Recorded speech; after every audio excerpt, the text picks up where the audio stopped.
racing I enjoy because I think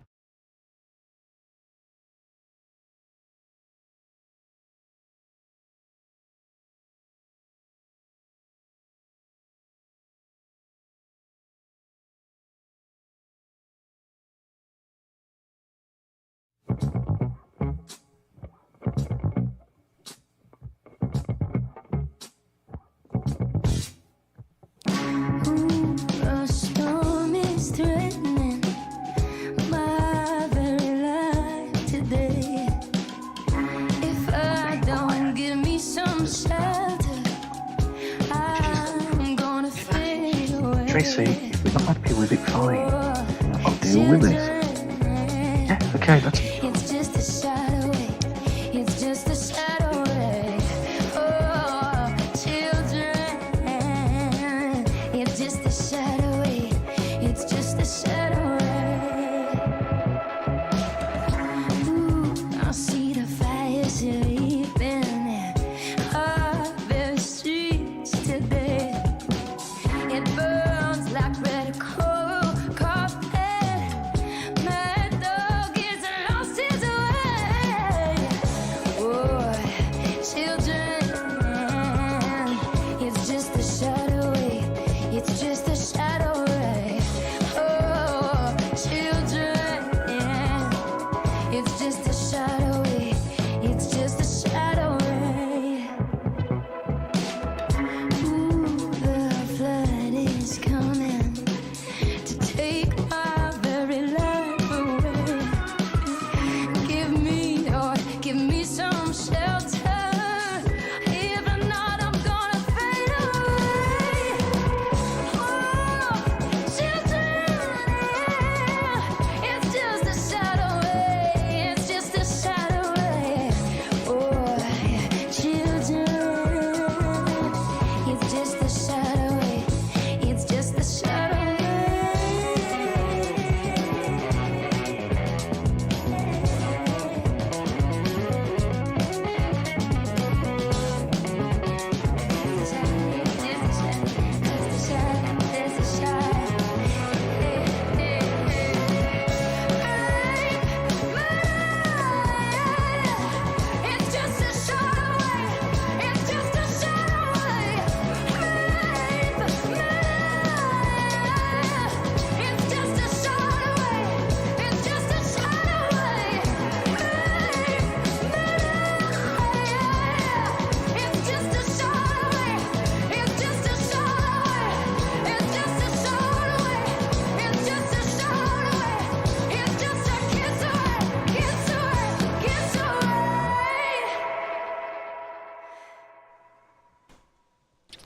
Fuck yeah. God damn, that was beautiful. All right, so I am your host, Kai Zen. Let's see. Why don't we put on some B-roll for you guys? Yeah. And I'm drinking Dragon's Milk Reserve and a little bit of Pops McCann's traditional Irish whiskey. Good stuff. That was Gimme Shelter by, it's a Stones funk cover by Scary Pockets featuring Lauren Ruth Ward. This is Black Sky Legion, episode 143, the explosion of small launch companies, legally distinct go-kart racing, and dirty space steeds done dirt cheap. Fuck yeah.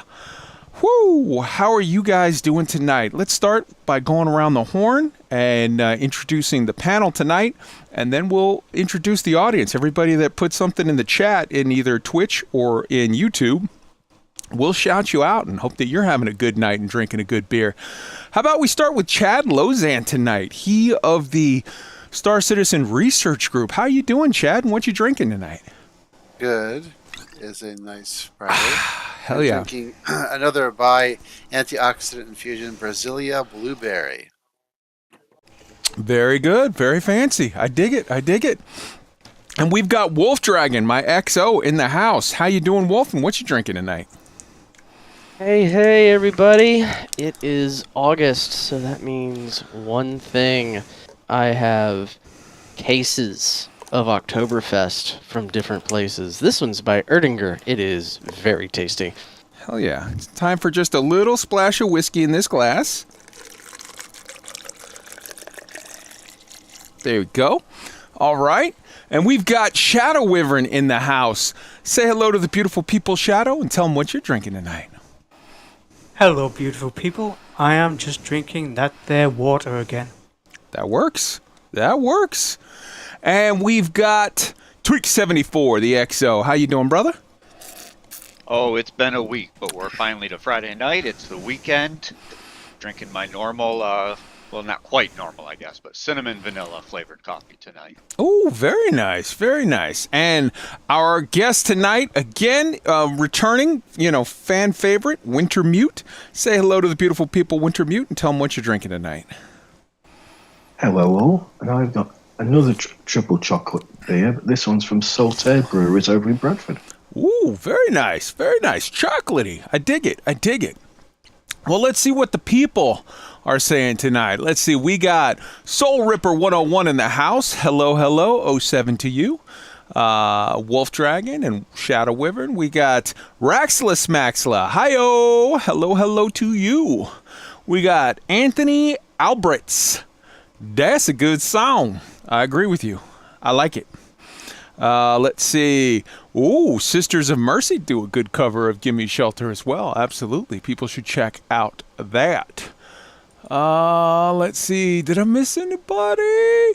People are watching, but they're being quiet tonight. I think they're basically got both hands on their own beers and or they're having some late dinner or whatever while they listen to the show, but that's okay. That works for me. So, as I said, go promote the band, follow the band, sub to their channel, buy their tracks, whatever. Scary Pockets and Lauren Ruth Ward. Good shit. Go check it out. On the show tonight, we've got a tribute to an icon.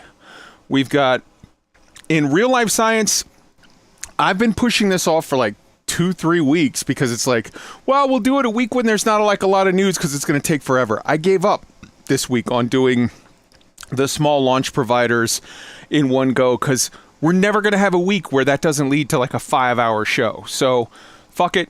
We're just going to break it up into sections and we'll do a couple this week and next week and however long it takes to get through them. But I want to highlight some stuff. So we're going to start with it this week. We've got China's booster uncontrolled landing over Malaysia in the Indian Ocean. We've got, for Thing a Week TV, we've got a tribute to an icon, a simulation movie, and we've got also something that just dropped today that you might want to check out. We're going to get to it. Thing a Week game, we've got post-completion review of Subnautica, a little discussion on that, and some games that are on sale right now on Steam that we're going to recommend for you to check out. Under Thing a Week book, I'm going to be talking about Ready Player 2. And of course, we've got all your No Man's Sky and Star Citizen news. All that and more, so stay tuned. I am not going to hit the button. Just pretend that fucking Obsidian Ant is yelling at you. Subscribe if you want. Who fucking cares? All right, so let's start off with a tribute to Nichelle Nichols, a.k.a. Lieutenant Uhura, a true icon. I'm going to play a short video. We're going to talk about her for just a second. Here we go.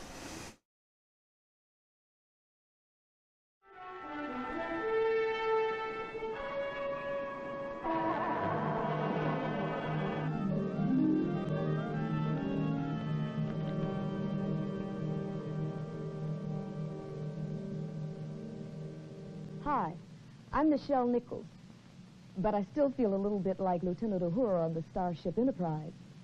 You know, now there's a 20th century Enterprise, an actual space vehicle built by NASA and designed to put us in the business of space, not merely space exploration.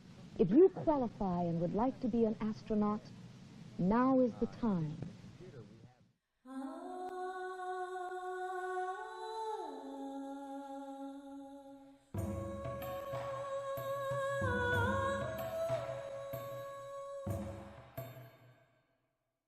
I told Gene after the end of the first season that I would not be returning to the show. We terrified and overwrought that I wanted to return to my first love, which is musical theater.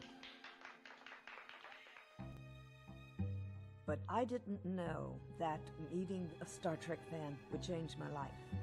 This person came up to me and said he needed to talk to me. And I said, I'm sorry, and I turned around and was looking in the face of Dr. Martin Luther King. And I told him that I was leaving the show. All the smile came off his face, and he said, you can't do that. He said, don't you understand that for the first time, we are seen as we should be seen? You don't have a black role. You have an equal role. And so it says something. You're saying something for women. You're saying something for African Americans. You're saying something for the whole race, for all of humankind. He said, think about this, Nichelle. You have changed the face of television forever. They can never undo what they've done. The door is open. And he said, I am very proud of the manner in which, the dignity with which you have created your character. You must stay. And so I had to stay. And I'm very glad that I did. Kirk and Uhura introduced the first interracial kiss on television. It was a big deal there for a while. And there was great concern that we'd be cut out in the South. And I want you to know that both Bill and I were very, very professional about it. We didn't complain through 36 takes.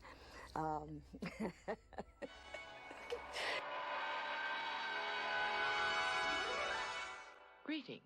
Lieutenant Uhura of the Starship Enterprise. We're here to locate Captain Kirk. Until we find Captain Kirk, we will not leave.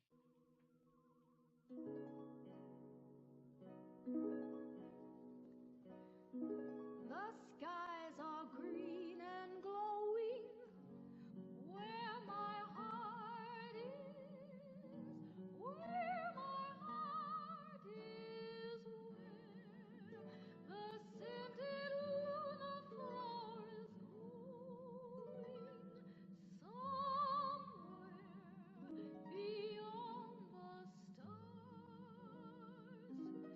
beyond Antares.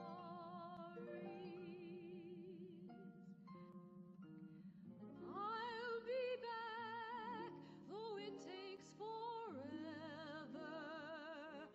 Forever is just a day. Forever is just another journey. Tomorrow a stop along the way. Beyond the stars, beyond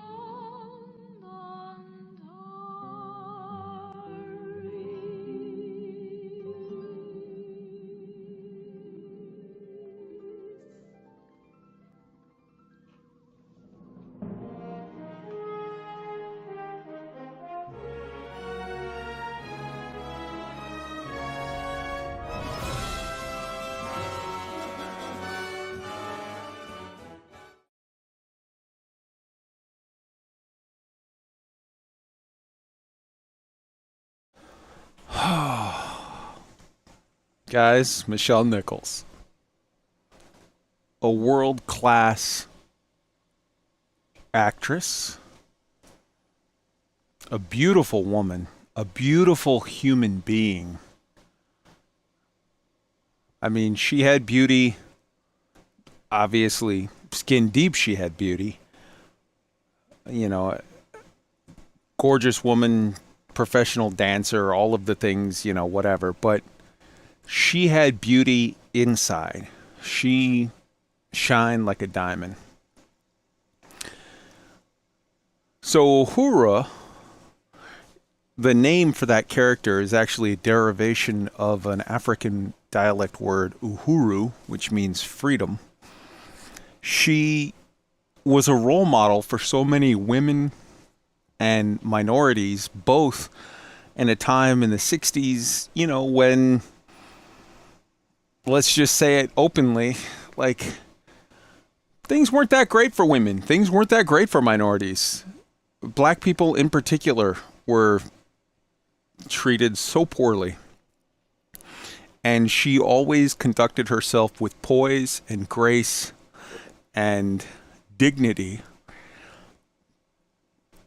In the face of all of this, in a way that should be an inspiration and was an inspiration for so very many.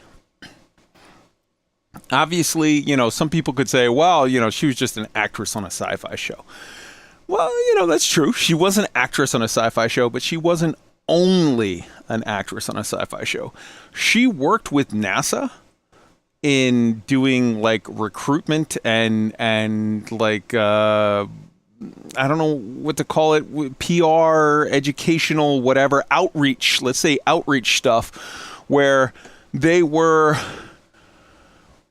she was working with NASA, for NASA, to provide like educational and whatever materials that went out to schools to teach young girls and boys and, you know, whatever, white, black, Chinese, Mexican, whatever, everybody out there, to get them excited about space, excited about STEM, you know, science, technology, engineering, math. Like, she was an inspiration.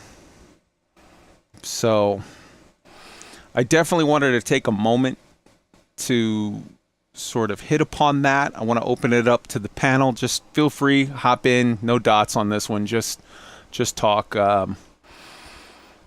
about this amazing actress and role model for so many people. Trailblazer. Yeah. She was an absolute trailblazer back then. They touched on it in that little bit, but in the 60s, to have a woman of color in a, not just what at the time was kind of a big show. I mean, it did get canceled pretty quickly, but she was on the bridge. She was part of the main crew, and that was unheard of back then. It was trailblazing, and it really did change the way, pave the way for everybody coming after. Absolutely. Yeah, I think it's very important to note that following Star Trek, the work that she did with NASA, she actually worked to recruit minority and female personnel for NASA. Names among those that, you know, she's responsible for bringing them in. Mm-hmm. Dr. Sally Ride.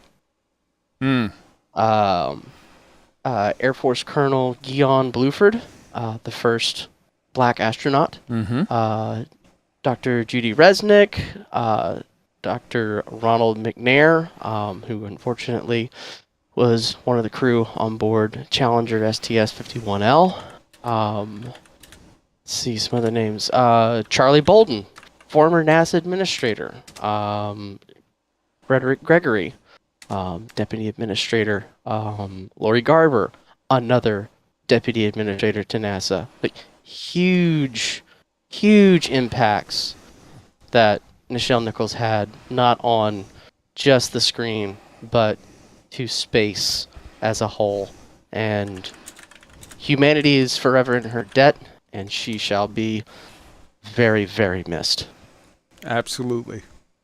Yep, she made NASA a place for everyone, no matter who they were, and that's something that shouldn't be overlooked or undervalued. It was a tremendous achievement. Absolutely. Yep. Everything above.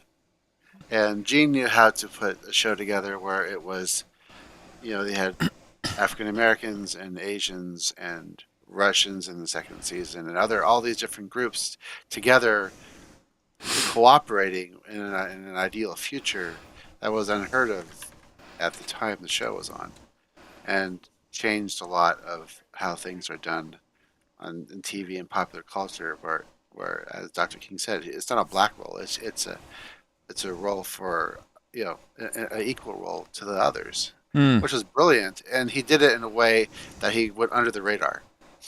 That he did the interracial kiss, but like they were forced to do it in the show because they were being controlled by others. It was always done in a way that was not. It was unique and an interesting way of approaching things. She wasn't a woman. She was a lieutenant who was a woman. She wasn't black.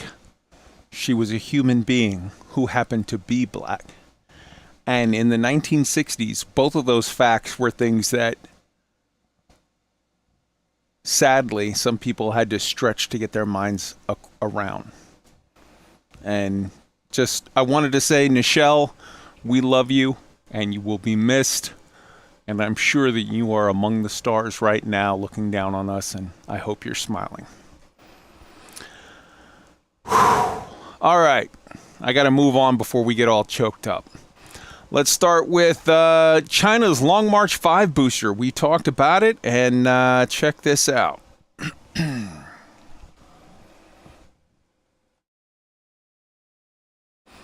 So, China's Long March 5 booster made an uncontrolled crash. It broke up over Malaysia. As we've reported in previous weeks, the Long March 5 rocket booster, which they have and will continue to use to deliver segments of their new space station, the Tianwen-1, as well as an upcoming satellite telescope, operates at fuel capacity for these missions, and as such, the entire booster, rather than operating as a controlled burn to ensure it lands in the ocean safely, simply obtains low orbit and eventually, a few days or weeks later, comes crashing down to Earth completely uncontrolled. This particular rocket broke up over Malaysia and appears to have spread its 25 tons of debris into the Indian Ocean without human casualty. A similar previous rocket crashed down in Africa, causing property damage in Côte d'Ivoire. As these rockets are completely uncontrolled, there is no guarantee where it will land or what it will damage. China has multiple missions for this same system already publicly scheduled. So, I don't know, man. We'll see where these land as they go forth. If you can link the asset and also the space.com article, Wolf, for the people, I would appreciate that. And let's move on to real life science, the rest of it here. So here's going to be some of the small rocket launch providers to keep an eye out for. Part 1. It's going to be going for a couple weeks here, so hold on to your hats. Here we go. We're going to start with Rocket Lab. This originally New Zealand-based rocket company, fronted by Peter Beck, has been aggressively developing their tech and business model. They opened up a U.S. branch in California and subsequently relocated their headquarters to it, making the founding location a subsidiary. This has allowed them to pursue lucrative contracts with both NASA as well as the U.S. Department of Defense that might otherwise prove troublesome. They have launch sites in both U.S. and New Zealand, and have created a sort of one-stop boutique shop, providing customers with not only launch services, but also with integrated services such as assistance with designing and fabricating payloads, complete with solar power options, upper stage payload delivery for various orbital insertions, separation systems, reaction wheels, and much more. Recently, they added a sort of Amazon Prime service for select customers called, quote, the Responsive Space Program, end quote, whereby you can contact them last minute, meaning within 24 hours, for launch services should there be problems with another launch provider. Just a month ago, They were the launch provider who launched Capstone into low Earth orbit. And in addition to providing launch of Capstone, they also fabricated the payload photon bus delivery system to place Capstone into its near rectilinear halo orbit. Peter Beck has already stated that based on telemetry projections, the transorbital rocket will have surplus propellant, and as was planned, and after the final delivery of Capstone into NRHO, they will proceed to a as yet undisclosed secondary scientific mission. Very exciting, so stay tuned for more news on this as it develops. They also had 2 more high-profile launches with mission, quote, A Wise One Looks Ahead on July 12th, and mission, quote, Antipodean Adventures on July 22nd, both of which were launches servicing the Department of Defense and listed as national security payloads.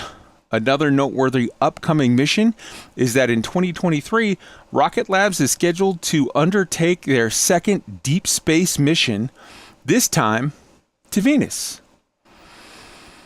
Wolf is going to link for you the wiki about Rocket Labs, the USA-based website, and a link to the videos that we're showing for you as B-roll so that you can check it out for yourself with sound should you wish. The second small rocket launch provider we have tonight is Firefly Aerospace. This Austin, Texas based and fronted by CEO Tom Markusik, Tom went and toured the old Soviet rocket labs and spent a significant amount of time at the lab in Ukraine, in particular, studying the genius behind those closed-stage oxidizer-rich pre-burn engines, and is attempting, like Elon, to marry the best of Soviet and U.S. rocket design. The result is their Reaver engine. By this point, you for sure catching on that Tom is a big fan of Whedon's sci-fi show from the 1990s, Firefly, as he named his company after it and the engines after the Reavers from that. Their first launch attempt seemed promising but ultimately failed. After researching this, they are confident that Flight 2 will achieve their goals. That's happening this month, folks. This is the second attempt of Firefly Alpha, a small sat launcher that will launch from Slick 2W in Vandenberg Space Force Base. It's hard for me to get used to saying Space Force instead of Air Force Base in California at a cost of just $15 million. So Wolf is going to link for you the wiki for Firefly Aerospace, the website for Firefly Aerospace, and the countdown clock. There we go. For Flight 2. Also, a very cool, and go check this out, guys. He's linked for you the Everyday Astronaut Tim Dodd's tour of the Firefly factory. This is like an hour-long video where Tom took Tim on a tour of their entire launch facility and watched a rocket engine test and like talked about, very frankly, their challenges and the things that they're bringing on, and et cetera, et cetera. So it's very, very cool. Number 3, we've got Relativity Space. This LA-based rocket company, founded in 2015 by CEO Tim Ellis and CTO Jordan Noon, both highly skilled engineers who left Blue Origin to strike out on their own with a design philosophy centered around 3D printing the entire launch rocket. They aim to be the first company to successfully launch an entirely 3D printed rocket to orbit. This company has been ridiculously successful in testing their tech and demonstrating its viability to both investors, resulting in billions raised on a valuation that has doubled multiple times in the last 3 years, and payload clients, resulting in them snagging several prestige and lucrative contracts, including with the U.S. government and OneWeb to deploy their second generation of satellites in 2025. It should be noted that despite all of this hype, they have yet to deliver a single rocket to orbit. But those in the know agree that their tech is sound and their tests thus far show nothing but promise. Now, when I say they've yet to deliver a single rocket to orbit, it's not that they've failed a bunch. They haven't launched yet. But their engines have undergone multiple serious tests that have been witnessed by their clients, investors, and NASA, and everything is looking very, very good. I'm going to play now the video for you from Relativity Space for you to check out and see what all this is about. No nation which expects to be the leader of other nations can expect to stay behind in this race for space.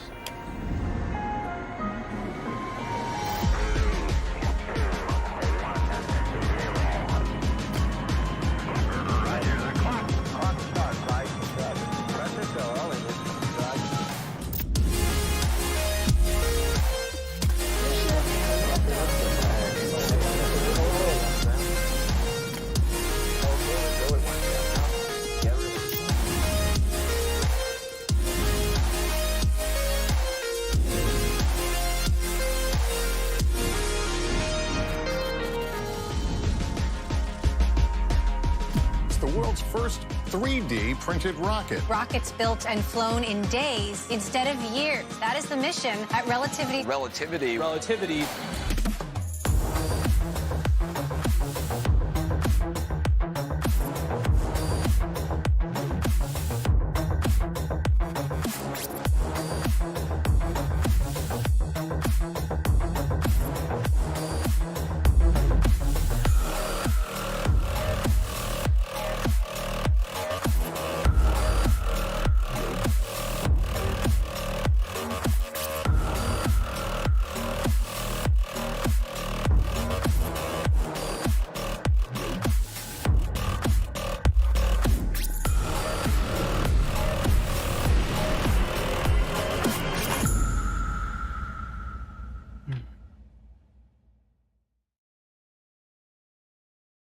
Hell yeah.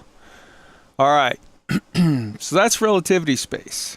And as I said, just as a reminder, these are two guys that came from Blue Origin that were like some of their top engineers. So they left Jeff Bezos and struck out on their own with a plan to do this with 3D printed rockets.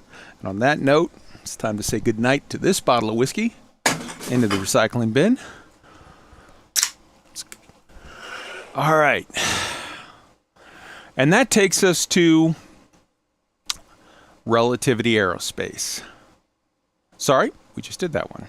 Impulse Space. This company, while not technically a rocket launch provider, is a must mention. It's founded by rocket genius Tom Muller, who, as a rocket designer and engineer, started with TRW before becoming the CTO for propulsion at SpaceX. Tom is a rock star in the field. He led the team that designed the Merlin and Kestrel engines for SpaceX. He retired from SpaceX, and after spending about a year as a retired rocket man, got the itch to get back into the game, and so created Impulse Space, his own company, specifically aimed not at rocket launches from Earth, but at creating the best, most efficient, and reliable payload delivery upper stages to get payloads from Earth to orbit. From Earth orbit to anywhere in the solar system. So translunar orbits, Mars orbit, Venus orbit, etc. You'll be hearing quite a bit from this company in the years to come, but let's kick things off with a bang. Impulse Space. So Tom Mueller from SpaceX, one of their top guys, and the aforementioned Relativity Space, Tim Cook and Noon, I forget his first name, Noon, some of the top guys from, why am I blanking? Blue Origin. They have decided to combine forces on a mission They've announced this joint venture, the first ever commercial mission to Mars. Check this out.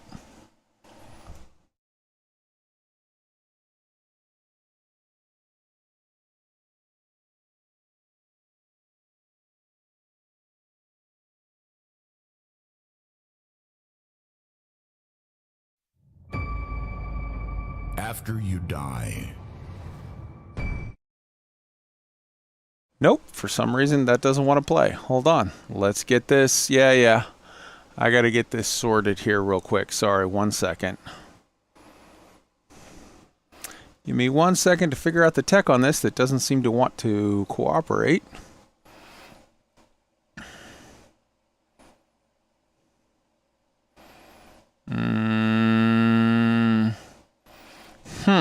One second.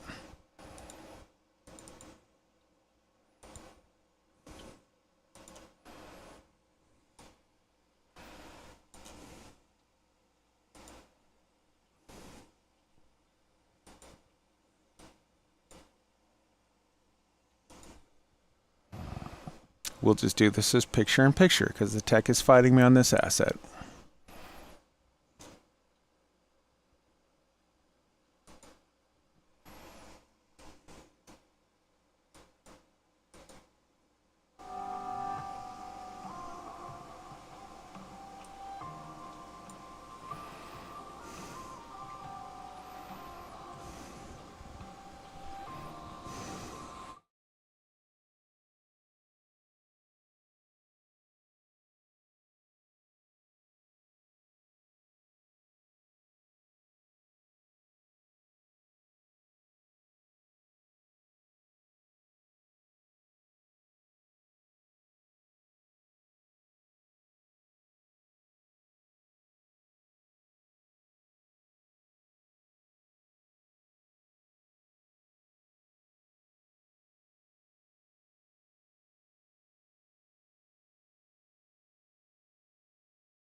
Okay, apparently that wanted to play without assets, but that's okay because it was literally just dubstep music. Everything that was of note, there was no talking in that video. Everything that needed to be conveyed was on text on the screen, so you guys missed some dubstep.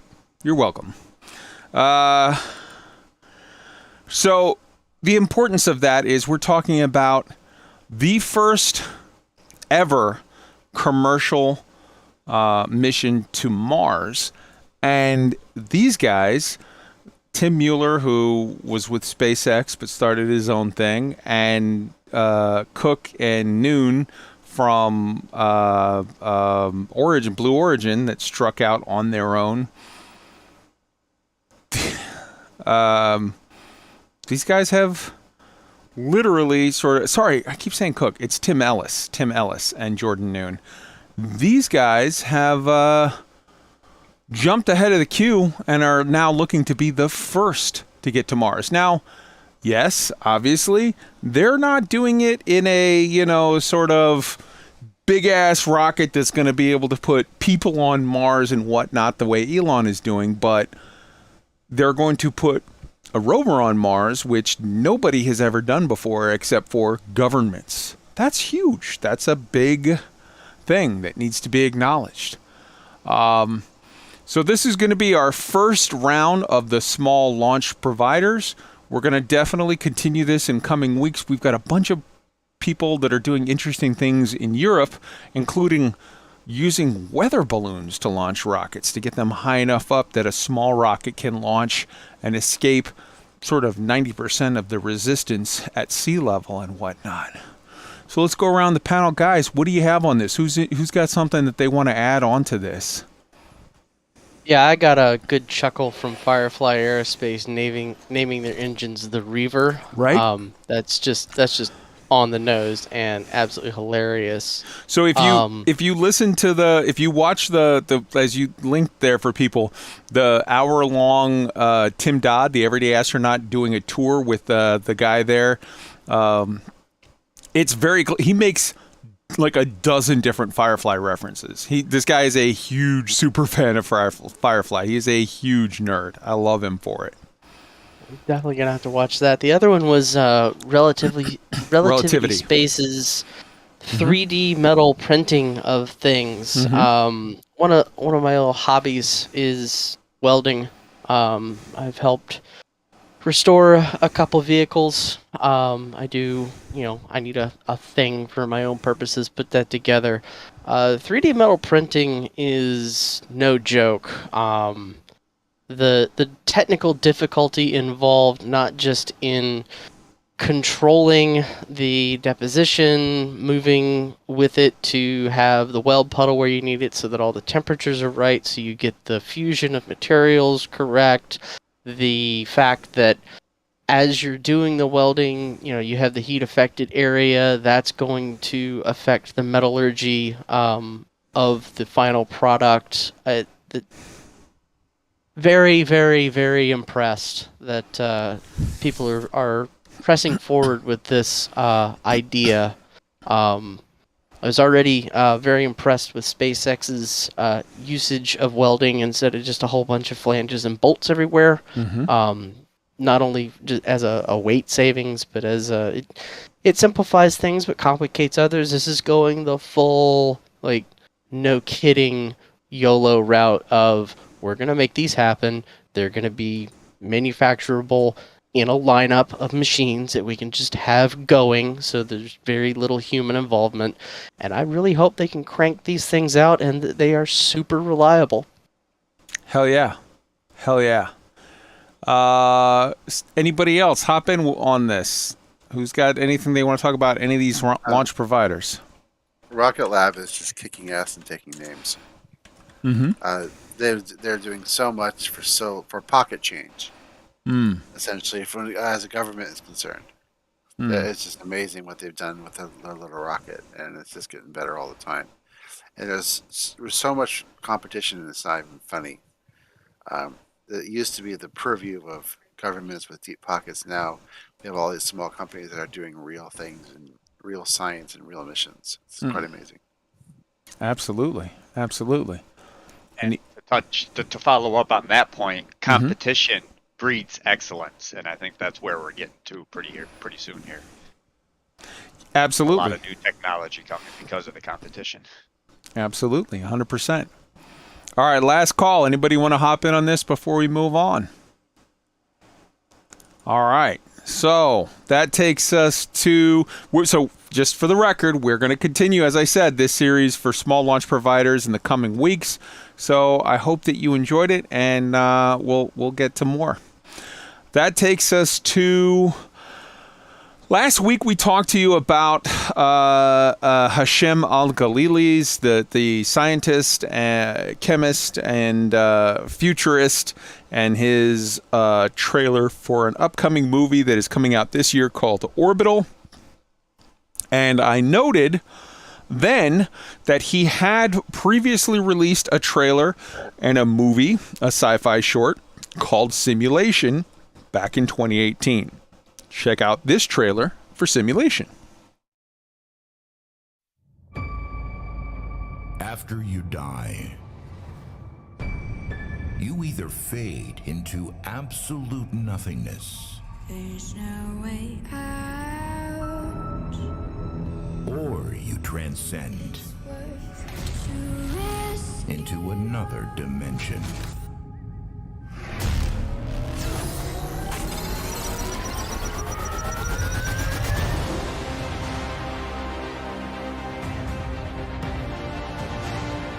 Our universe is part of a bigger universe. Nested inside a simulation.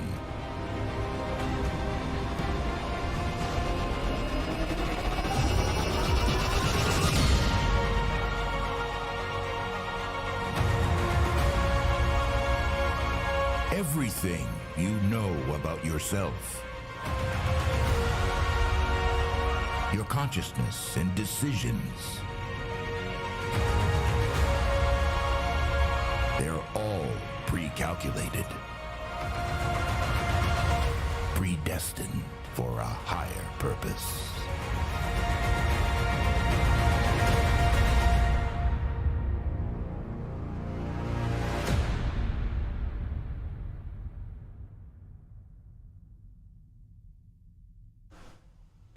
All right.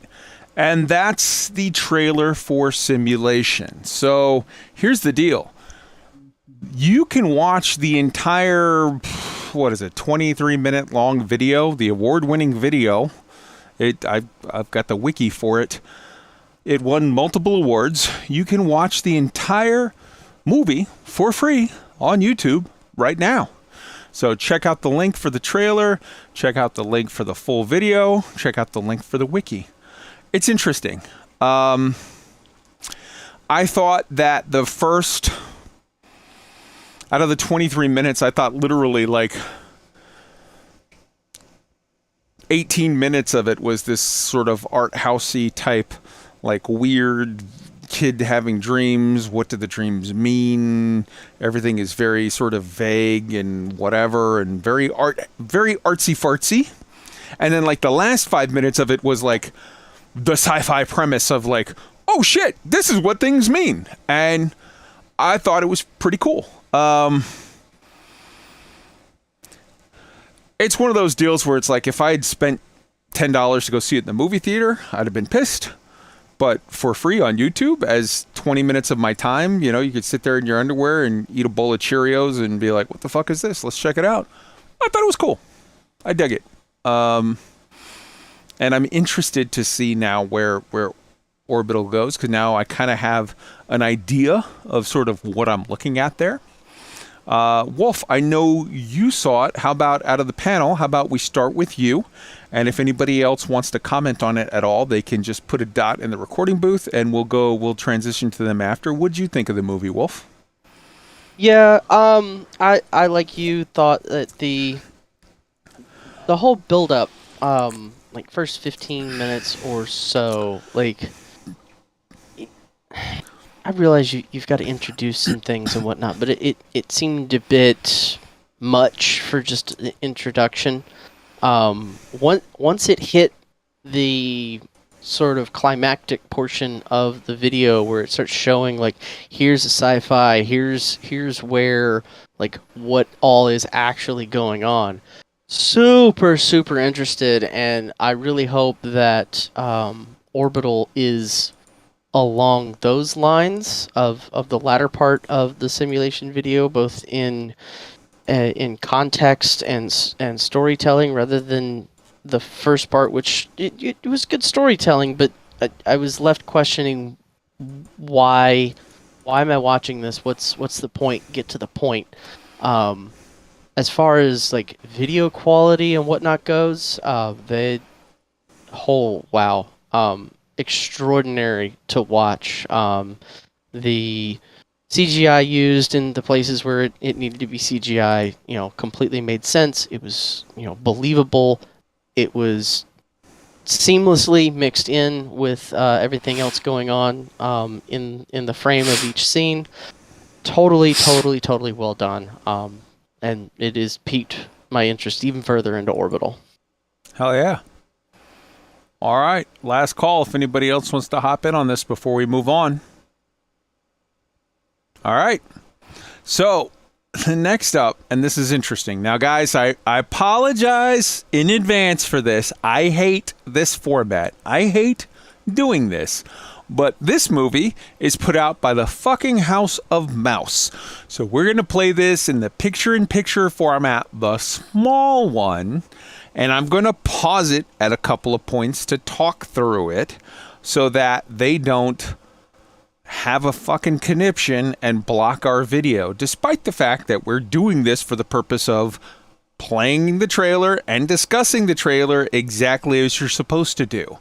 With the House of Mouse, if you don't use the small screen and pause it and provide a fucking suboptimal whatever for your viewers, then somehow you're breaking some rule that their algorithm doesn't like. So, here it is. Please to enjoy. This is the trailer for Prey.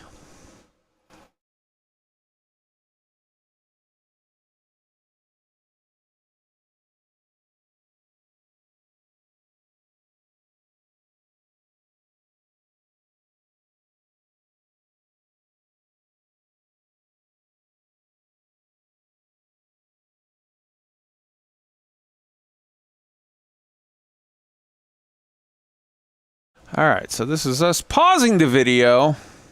Are you serious? No audio?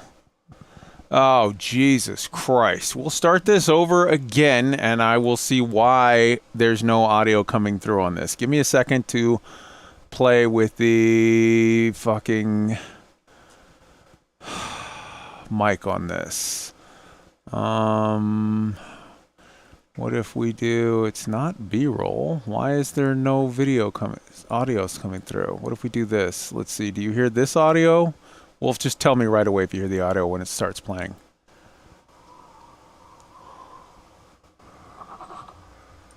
Yeah, that had audio, right? Yep, okay. Yeah, I just said to tell me, but that's okay, fine. All right, here we go.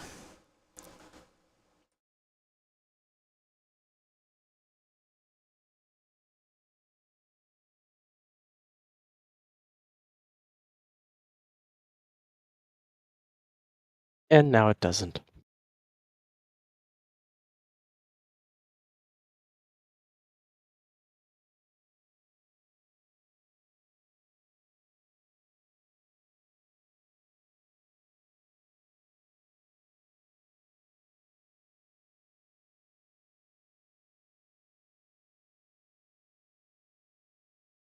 All right, so this is where we're going to pause it. We're going to talk for a couple seconds so that fucking Disney doesn't use their algorithm to pull us.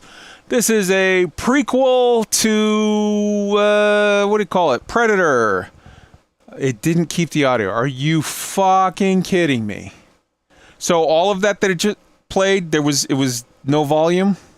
When you first started it the first time, I could hear audio. Yeah, because I didn't mute. When you started it again, it... No audio. All right, so I'm going to have to play it. I'm going to shut up while it plays, and then we'll fucking take 3. I hate this fucking bullshit. YouTube and your fucking retarded algorithms.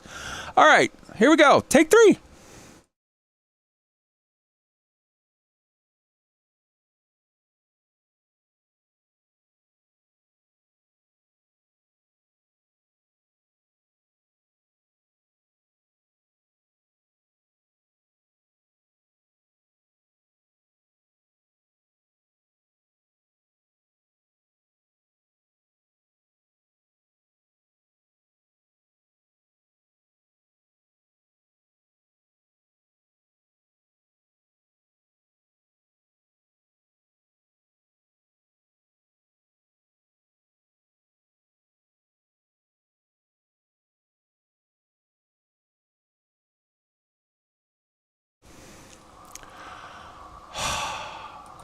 I hate YouTube, and I hate technology.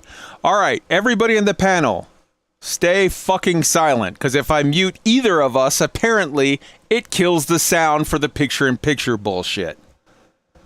I'm going to unmute for a second the stream so I can actually hear and make sure for myself that the sound is coming through. I'm very sorry to all of you for fucking restarting this 19,000 times.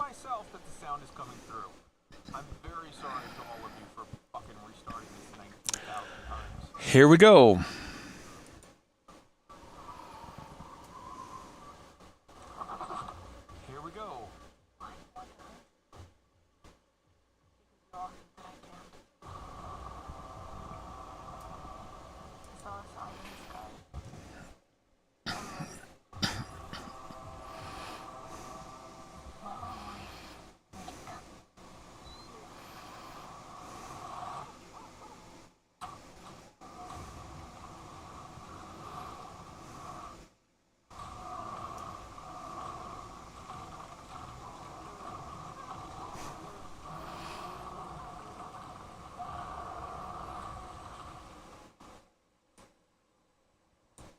All right, so here we're going to pause it for a second for the algorithm. You guys actually had sound this whole time. Yay. I feel like you guys now, everyone who's watching the video, has basically seen 2 hours of this movie already. This is a movie put out by Disney, so we have to do this bullshit. This is a prequel to the Predator movie. All right, now we can play another 50 seconds or so without them killing us. Here we go. Everybody, you're still unmuted, so please be quiet.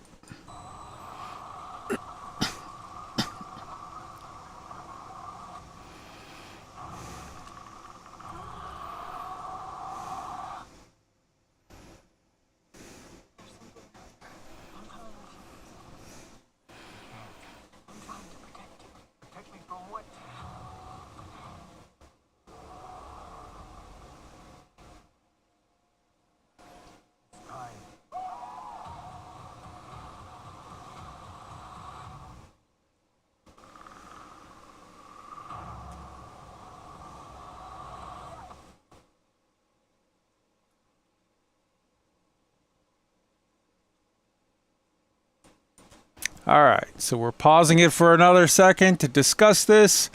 Obviously, in this prequel to The Predators, this is set back in the 1800s among Native Americans. So we should be able to play the rest of the trailer straight through without having to stop again.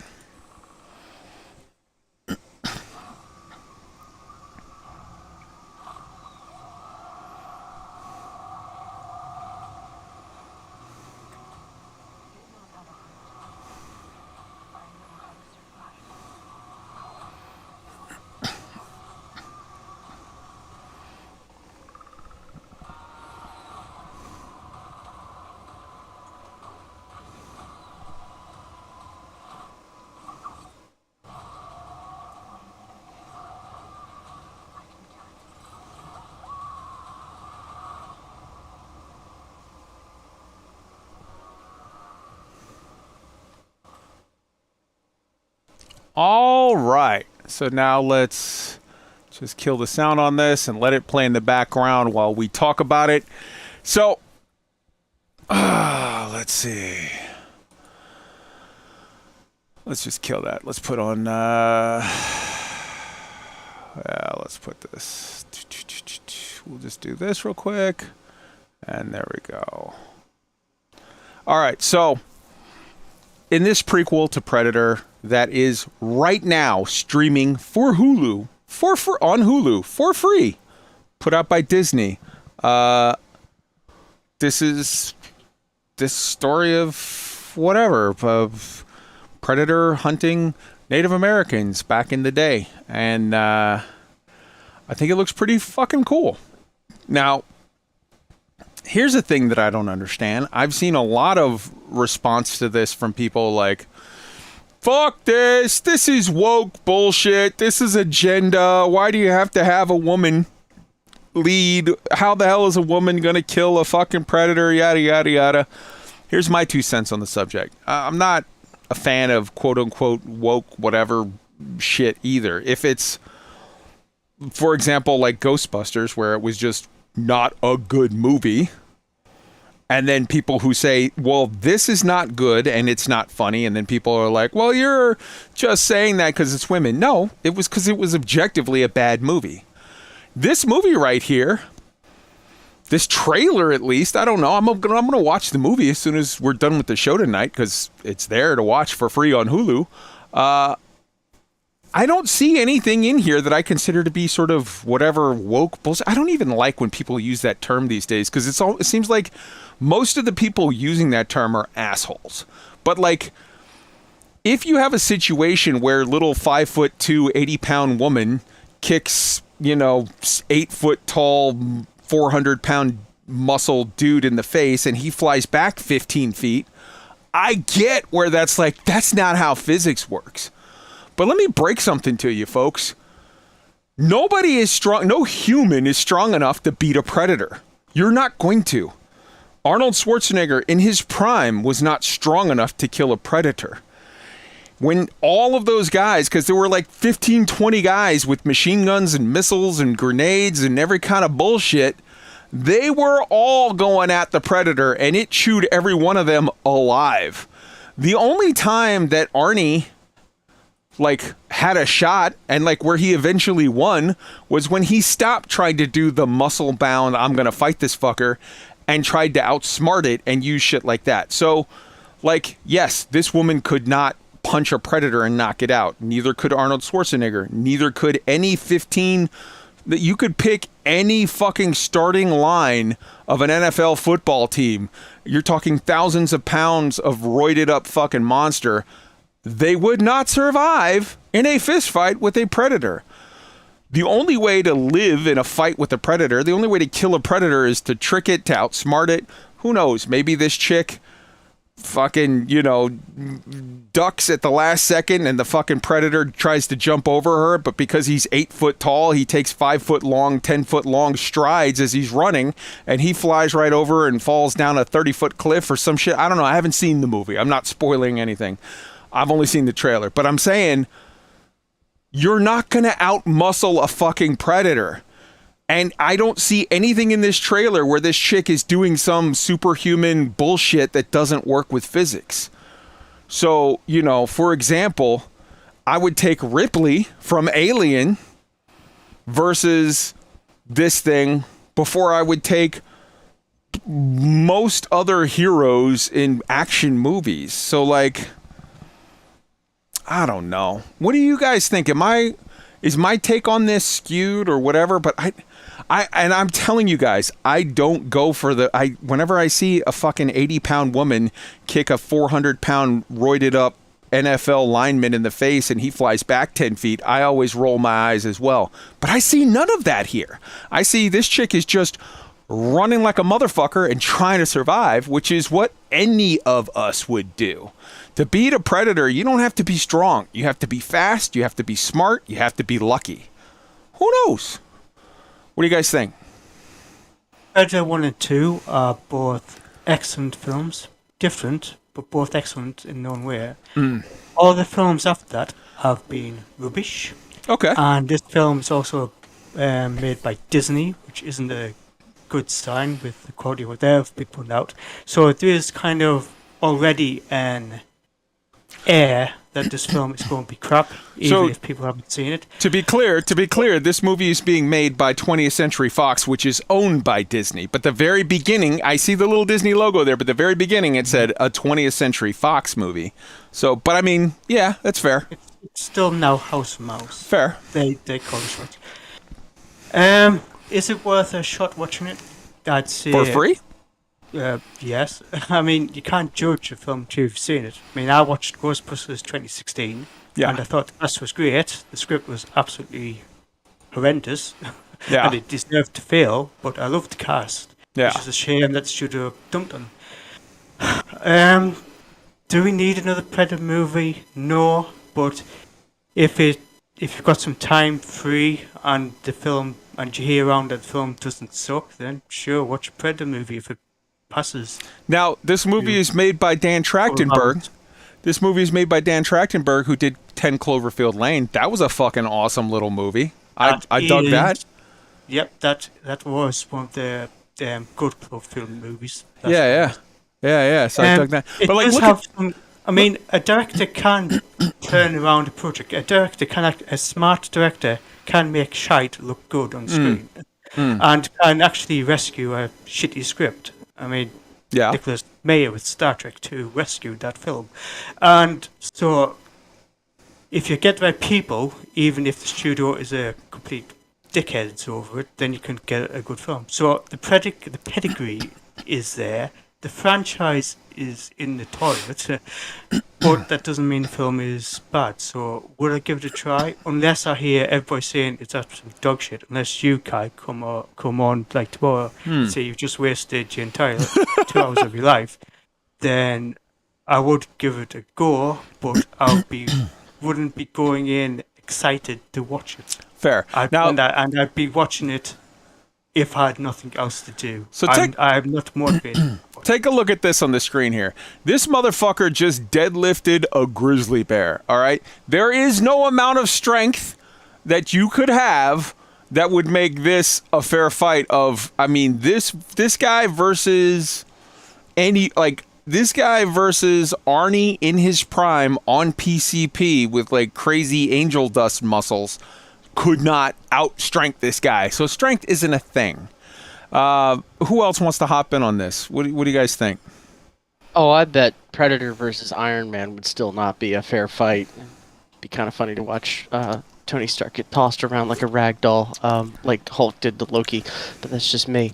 I think that a lot of the negativity and just noise around this project is exactly that. It's noise. I don't see anything in here that speaks to that whatsoever, and it just came out, so it's not like anybody who was writing or saying anything about it had seen the movie.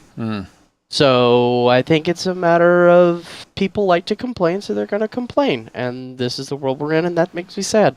Now, to be clear, I haven't seen this movie. It could be a shit movie. I'm just saying that the prejudging it based on the fact that there's a woman that you see in it, to me, is like, wait and see. And if it's shit, then call it shit, but don't just jump to that conclusion. I will add one last thing. Remember Danny Glover in Predator 2, when he gets to, at the very end, he's on the ship and he's looking at all of the knickknacks of all of the different fucking things on the ship, and he's seeing like different like mementos of kills that these predators had. One of the things he picked up was like a flint, like a one of those what do they call those, flintlock pistol or whatever, like a piratey age 18th century-ish fucking pistol. And in a minute here, in a second, they show like for somehow some white folks show up, and there's some fucking, you know, European settler type people show up in this thing. And the one dude, he's like a Scottish dude or whatever, seems to have, I think, that fucking flintlock pistol. I think that's a neat little whatever. I don't know. It's a neat little something, little throwback. All right. I don't see any dots. Go ahead. I would just say, as long as the director has grounded it in reality, then it should work. Reality for the time, it should work. Yeah, we'll check it out. As long as it hasn't been marvelized, it should be decent. All right. So next up, we've got to cover in TV and movies. We've got the season finale of The Orville. So The Orville dropped its season finale yesterday, and it was fantastic. I will say that where it ended it, because officially speaking, Hulu picked it up for a one-season run to end the show or whatever, or just picked it up for one season, and there have been a lot of speculation from people that it was going to be the end of the show. I'll say this. At San Diego Comic-Con just a couple weeks ago, the Orville made Scott McFarlane, whatever, made an announcement that the Orville, all 3 seasons, was being picked up by Disney Plus and was going to be streaming on Disney Plus from now on. This has led a lot of people to think that they're just waiting for Disney to announce any time now that they are going to be producing season 4 of The Orville. This season finale of The Orville, and I'm not going to give any spoilers, but where it ended, if that is the end of Orville for all time, they did it well. They went out on a high note and in a way that did fan service to the series as a whole, and you got to see sort of old characters return. You got to see some big set pieces. It had some levity to it. It was a kind of a fitting farewell to the Orville as a whole. But this 3rd season, in everything that they have done up to the last episode was a fan service finale, but episodes 1 through 9 have been the best sci-fi that the Orville has ever put out as a show, and some of the like high level sci-fi sort of competing with and pushing Star Trek Strange New Worlds, in my opinion, to do great. If you take out Star Trek Strange New Worlds, this last season of The Orville, I think, can stand toe-to-toe with any season of Star Trek that's ever been put out. It's that fucking good. And I think that it's just barely a half a step behind Star Trek Strange New Worlds, which I thought was just sublimely perfect. So, yeah, that's where I'm at. I don't see any dots on this, so I guess we're moving on to the next thing, which is For All Mankind, the penultimate episode. Again, we're not going to give out any spoilers for this, but holy shit. Today's episode of For All Mankind blew my fucking mind. Cemented for sure its place in the top 3, I think, shows of all time. I didn't say sci-fi, and I didn't say, of this decade. I said shows of all time. I think For All Mankind is better than The Expanse. And just so you don't think that I'm saying that lightly, for me, The Expanse as a series is in my top 5 favorite shows of all time. But this fucking show, it had more twist. This episode had more twist than the entire works of M. Night Shyamalan together. And the twist that they had in the last fucking 10 to 20 seconds of the show broke my mind. We've been talking about it in the Discord today, and holy shit, it is so fucking good. And I'll tell you this, and this can't be a spoiler because I haven't seen it yet, but next week's episode, next Friday's episode, is going to be the season finale for season 3 of For All Mankind. And anyone who watches the show knows that the last 30 seconds of the show, they basically jump 10 years ahead and show you what the next season is going to be about. And I'm calling it right now. And this isn't a spoiler because I haven't seen it. The last 30 seconds of this fucking next week's episode is going to be cut 10 years ahead, and it's going to be colonies, cities on Mars. And it's going to be all of the shit that comes with that. I cannot wait. I am so fucking stoked. Guys, I'm not seeing any dots anywhere. You guys just have nothing to add on this? I haven't been able to watch it yet. All right. Yeah, I'm playing catch up. This week at work was an absolute monster. From what I've seen of the season thus far, like from day 1, season 1, episode 1, all the way up to where I've gotten to, the show has been absolutely nothing but jaw-droppingly impressive. And while a couple things have been predictable, most things have not, and it's been truly refreshing that they are not relying on tropes like so many modern shows are.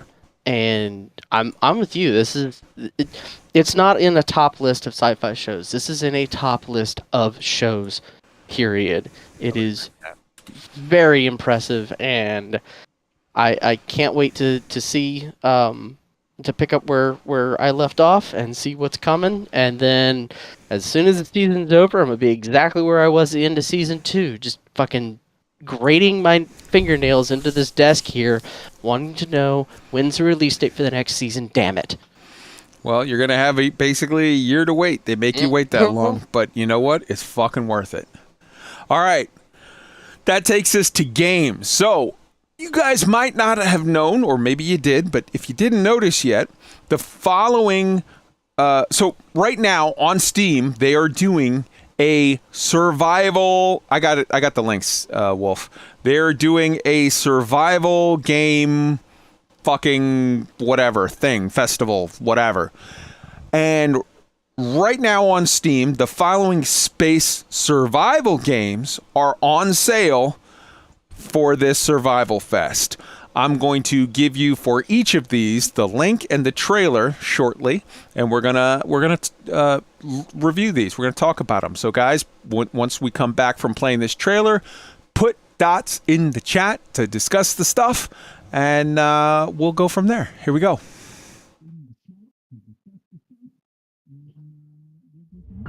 In an infinite galaxy, there are two options: survive or die.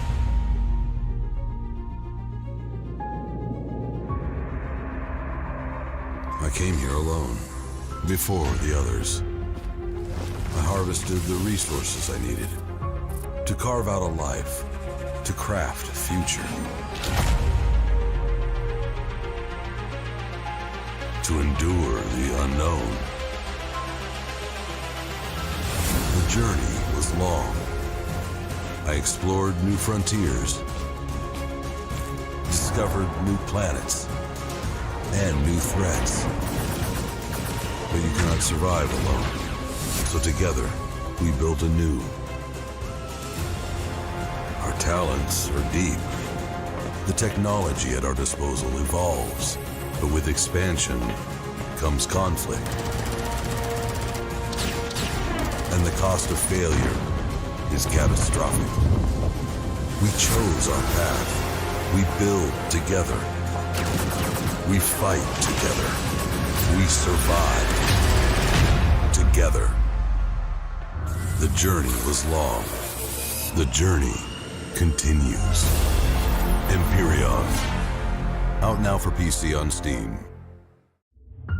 In an infinite galaxy. All right, so that's Empyrean. We've talked about it before. We've shown you stuff, but it's fucking on sale. It's 50% off. I've given you the link to this trailer as well as the link to where you can get it on Steam for, it's literally $9.99. You can't fucking beat that with a stick. It's super cool. Wolf. Yeah, I haven't jumped back into Empyrean since the last time I played, which it's been a number of years. But I have watched several different Let's Play videos and whatnot on the subject, and this game has grown up a lot from what it started out as. It's a little more simplistic in terms of the graphics and the modeling, but what you can do in the game, as far as like the sandbox and then actually doing things in relation with your character and the game as a whole, is very unique, very interesting, and I'm gonna probably get back into it hopefully when work calms down again, because it's gonna take me a little bit of time to relearn. And then, of course, you know, like very space engineering, build your own ships, or, you know, go to the Steam workshop and get some blueprints and tell the fabricator to make it kind of deal. But I had a lot of fun then, and I expect to have a lot of fun now. Right on.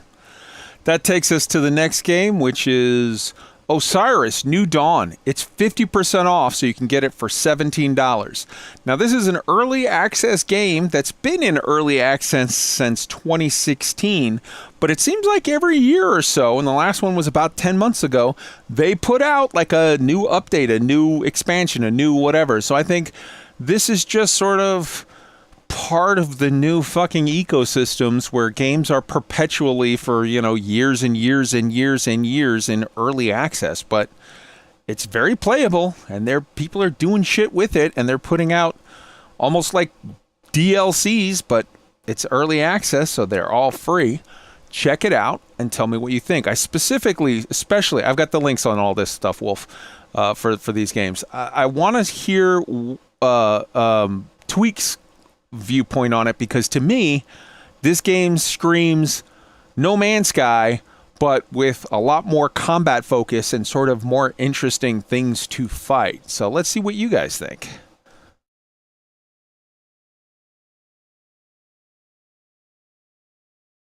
We have multiple tremor locations in the surrounding area. All units return to Alpha Base. Prepare for incoming indigenous.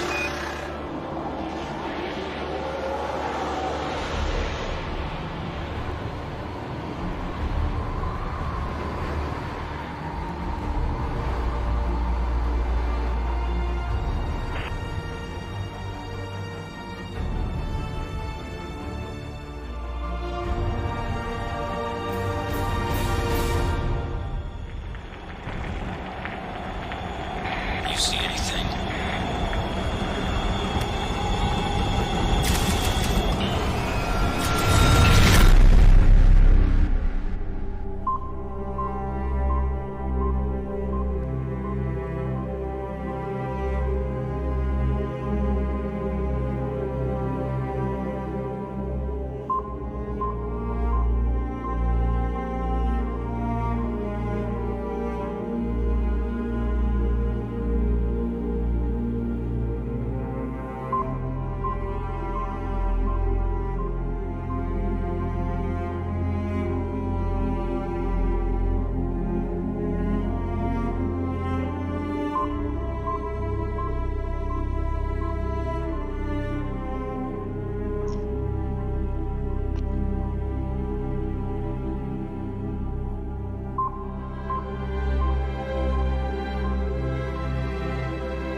So like I said, it looks to me like some fucking No Man's Sky, but fighting big-ass spiders and scorpions and shy haloob sandworms and fucking crazy shit. Tweaked, what did you think? Yeah, that definitely looks up my alley for sure. I mean, it has a lot of No Man's Sky similarities, I think, with the base building and some of the planets and stuff, but the graphical style is more to my liking anyways. I don't know if it will be as developed as what No Man's Sky is at this point in time, but the space horror aspect of it is intriguing because we haven't really had, I don't know if this is like true open world. I mean, it looked like it the way he flew into space there and everything. So an open world space horror game, I don't think we've had that yet. So yeah, definitely intrigued with this. Hell yeah, hell yeah.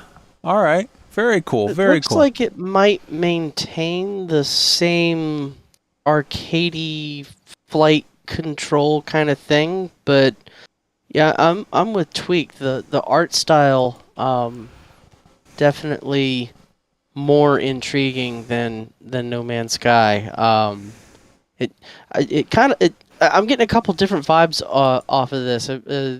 A little bit from the way Empyrean does some of their monsters, as well as a couple of the games that I can't think of at the top of my head. And a couple of them reminded me of things you'd see in Starship Troopers or Tremors. Yeah, definitely the big fucking space spiders. Right on, right on.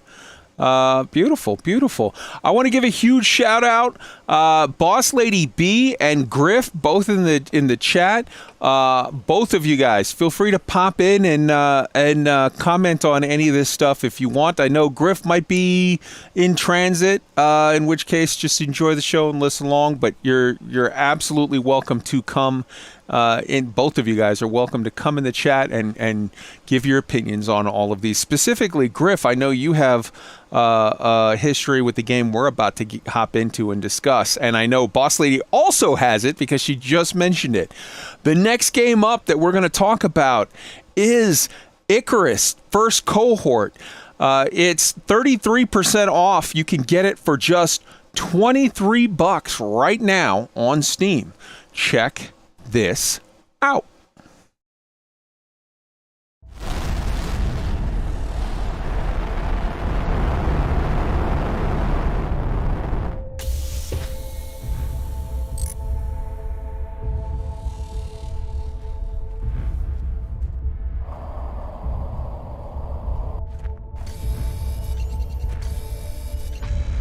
Wait a second.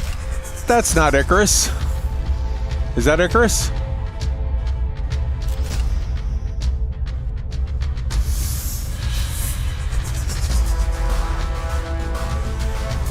That is not Icarus, I don't think.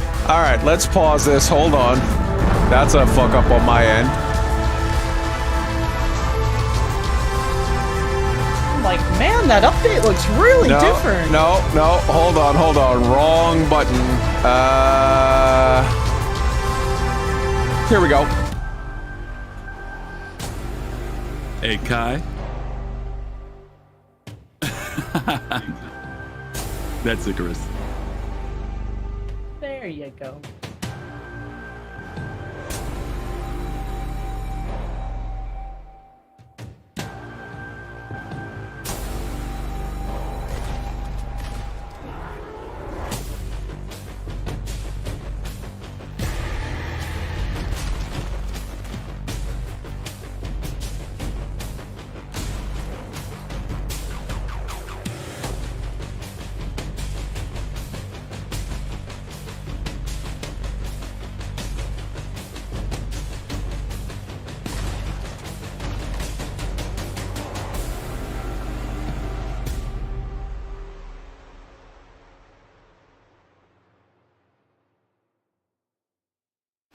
All right, so, let me mute this while we discuss. All right, first off, I want to give a warm welcome to Boss Lady B in the house. Hello, Boss Lady, how are you? Hello, sorry to just kind of drop in. No, you were invited. Well, yes, but I can only stay a short while. But I am so happy to be here for the Icarus section because this is like my game. So thank you for having me. No worries. So I have held off on buying this for the longest time, and I'll tell you why. And I'm going to just come clean. I had a prejudice against this game.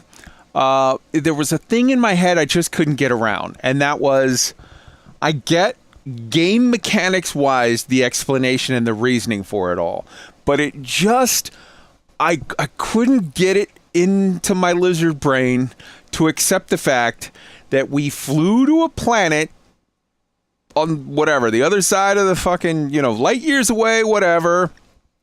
We went there, we terraformed, it failed, whatever. But like, terraforming is not a easy thing to do. It is not an insignificant project. And yet, when they drop you planet side, you start off with like a fucking a piece of wood and a piece of flint that you pick up off the ground, and it's like you're starting at caveman level technology. And I'm like, it was so hard for me to get my head around the idea of like, you're going to a planet and you're starting off, like, I would fucking want to have at the very least a rifle, much less the whatever, but like you have to build your way. And I get that it's all game mechanics, and like you're going to get to a rifle as they show in the video, and you're going to get to high-tech shit or whatever, but you have to earn your way up through it through their sort of level up mechanics. But that pushed me and pushed me and pushed me. This game being on this sale right now pushed me over the edge. I put it in my cart and I got it today. So now there was two versions of it. There was, you can get Icarus, and all of my Soul Citizen family, all of the fam, I know they play the fuck out of this game, and I cannot wait to play it with them. So I'm excited for that. There was like this version for like $20, and then there was the $70, you get this, and then you get that expansion, and the next two expansions that aren't even released yet. One's coming next year, one's coming whatever later. I got the cheaper version. I'm like, okay, I'm not committed yet to like buy this and the fucking 4 expansions, but I thought I'm at least going to get the game and get to play it with people. So, Boss Lady, you play this game. Tell us about this game. Oh, this is a treat. I get to be the person that knows the lore for the first time. So the backstory to why you drop onto the planet with nothing is the fact that you've spent your whole life savings just getting there, right? This whole class system thing, and the corporations control everything, and there's certain groups that control it, and I'm sure that's going to become a big part later on. But you get down there and they're trying to keep you under their thumb. So they're like, we're only sending you down with the bare essentials, and then you slowly bootstrap yourself up. So you do eventually get to drop down with guns and all the cool stuff. But this game is a lot of fun. I've been playing it since the betas. They are constantly updating, and what I really appreciate about the game isn't even the game, it's the development company. They play their own game on stream. The devs will sit there, have a good time, have some beers, drink, hang out, play the game, talk to the people who are playing the game. They interact a lot with their player base. They make changes based on player feedback, and they're very open, authentic, and tell people what's going on behind the scenes. So they've been constantly updating this since it came out, and they are just fantastic. So to me, that is one of the best parts about the game. The game itself is very rewarding as well, but that I think, especially coming from our backgrounds, is one of those things where you're like, oh, this is so nice. when game developers are good and competent. Okay, we're not going to point any fingers as what that coming from our background refers to. No one knows that, right? Yeah. Wolf, you had a comment, I think, or a question. Yeah. So I've not followed this at all. It looks interesting. It looks kind of like Lost Ark, Valheim. A couple different games I can think of. But everything I'm seeing in these shots, and granted, I'm not seeing the whole of everything. This doesn't look like terraforming failed. You have trees, you have smaller plants, you have flora and fauna galore. What failed? I don't get it. There's a couple different biomes. Boss lady, educate the young man.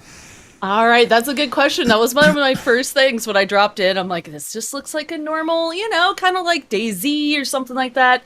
Obviously by the same creator as DayZ. And it has that kind of survival feel. But the thing of it is there's these little nuggets. So as you get into it, you start seeing things that are going wrong. So there's these materials. The reason why you're dropping down to the planet is like another gold rush. There's this material called exotics. And for some reason, these exotics messed up the terraforming. So I think future zones are going to be more and more alien. But these are kind of the safe zones, right? And also from a game development point of view, this is a little bit easier than doing the full alien world. But as a player, you drop in and there's some things that are weird. So the storms are really intense. So if you think, terraforming doesn't quite get finished, the storms aren't quite under control. So the storm systems are really intense. You'll get lightning bolted and killed. Your house will get lit on fire. Your buildings take damage. But also the wildlife is extra aggressive. And there's certain mutations in the wildlife. And then there's also some crazy stuff like you see in that video that's playing through. You see the giant worm. The Shai-Halud. So, yeah, exactly.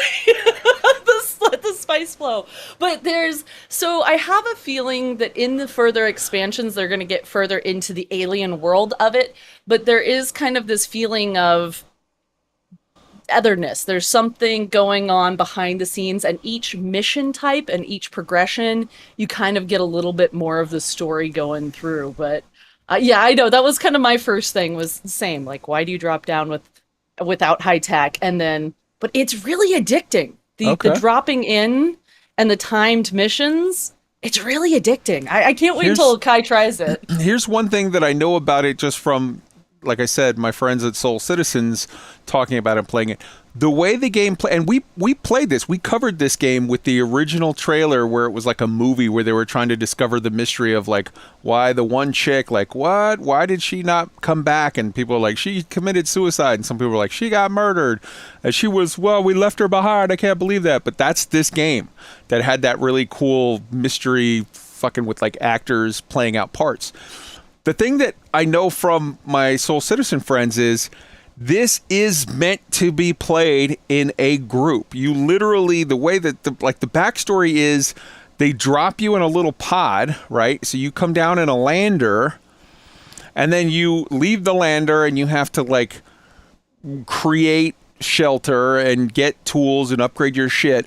But as you're doing stuff, you're running around the planet and you're mining this fucking whatever, we'll call it unobtainium. You're mining this, MacGuffin, and you use that MacGuffin as currency. So you have 2 jobs. The first job is stay alive and collect the MacGuffin. And then the second job is be ready and get your ass back to the launcher, the MAV, the ascent vehicle at the proper time when, like, okay, it's time for us to take off and get back. Because if you don't collect the MacGuffin, you don't have money. But if you don't survive or don't make it back when the thing takes off, the dropship goes, well, then you die. So you have to balance those 2 out. And then what happens is you fly back up to the mothership in orbit and you hand them over your little shiny fucking box of baubles. You're like, oh, I got this much platinum. I got this much unobtainium or whatever. And they're like, okay, you have this many credits. You can buy a gun, a knife, a suit, a fucking whatever, a rocket pack, whatever the stuff they have in that game that is like your armor and equipment upgrades. And you use all of that in the next round, but you're meant to go down in like a group of people and work as a team. So if I were to get it, I already got it, but if Chad gets it and Wolf gets it and Shadow gets it and Tweaked and Wintermute gets it, we could all be a team. We drop down together as a group and we play it. And I think that the way it actually works is it's like several days IRL time where you're down on that like round. So like maybe one day I'm playing and it's just me and Boss Lady. And then the next day it's just me and Wolf. And then the next day it's just Shadow and Chad, or like different people at different times you play, but you cooperate to survive. And you then each individually have to collect your little fucking baubles. And then as a group, like 4 days, 5 days later, we all jump back up to the mothership. And maybe that next time around, Boss Lady can't join us. She's like, I'm going to be on vacation next week. But like Griff can join us, or Fastcard, or whatever.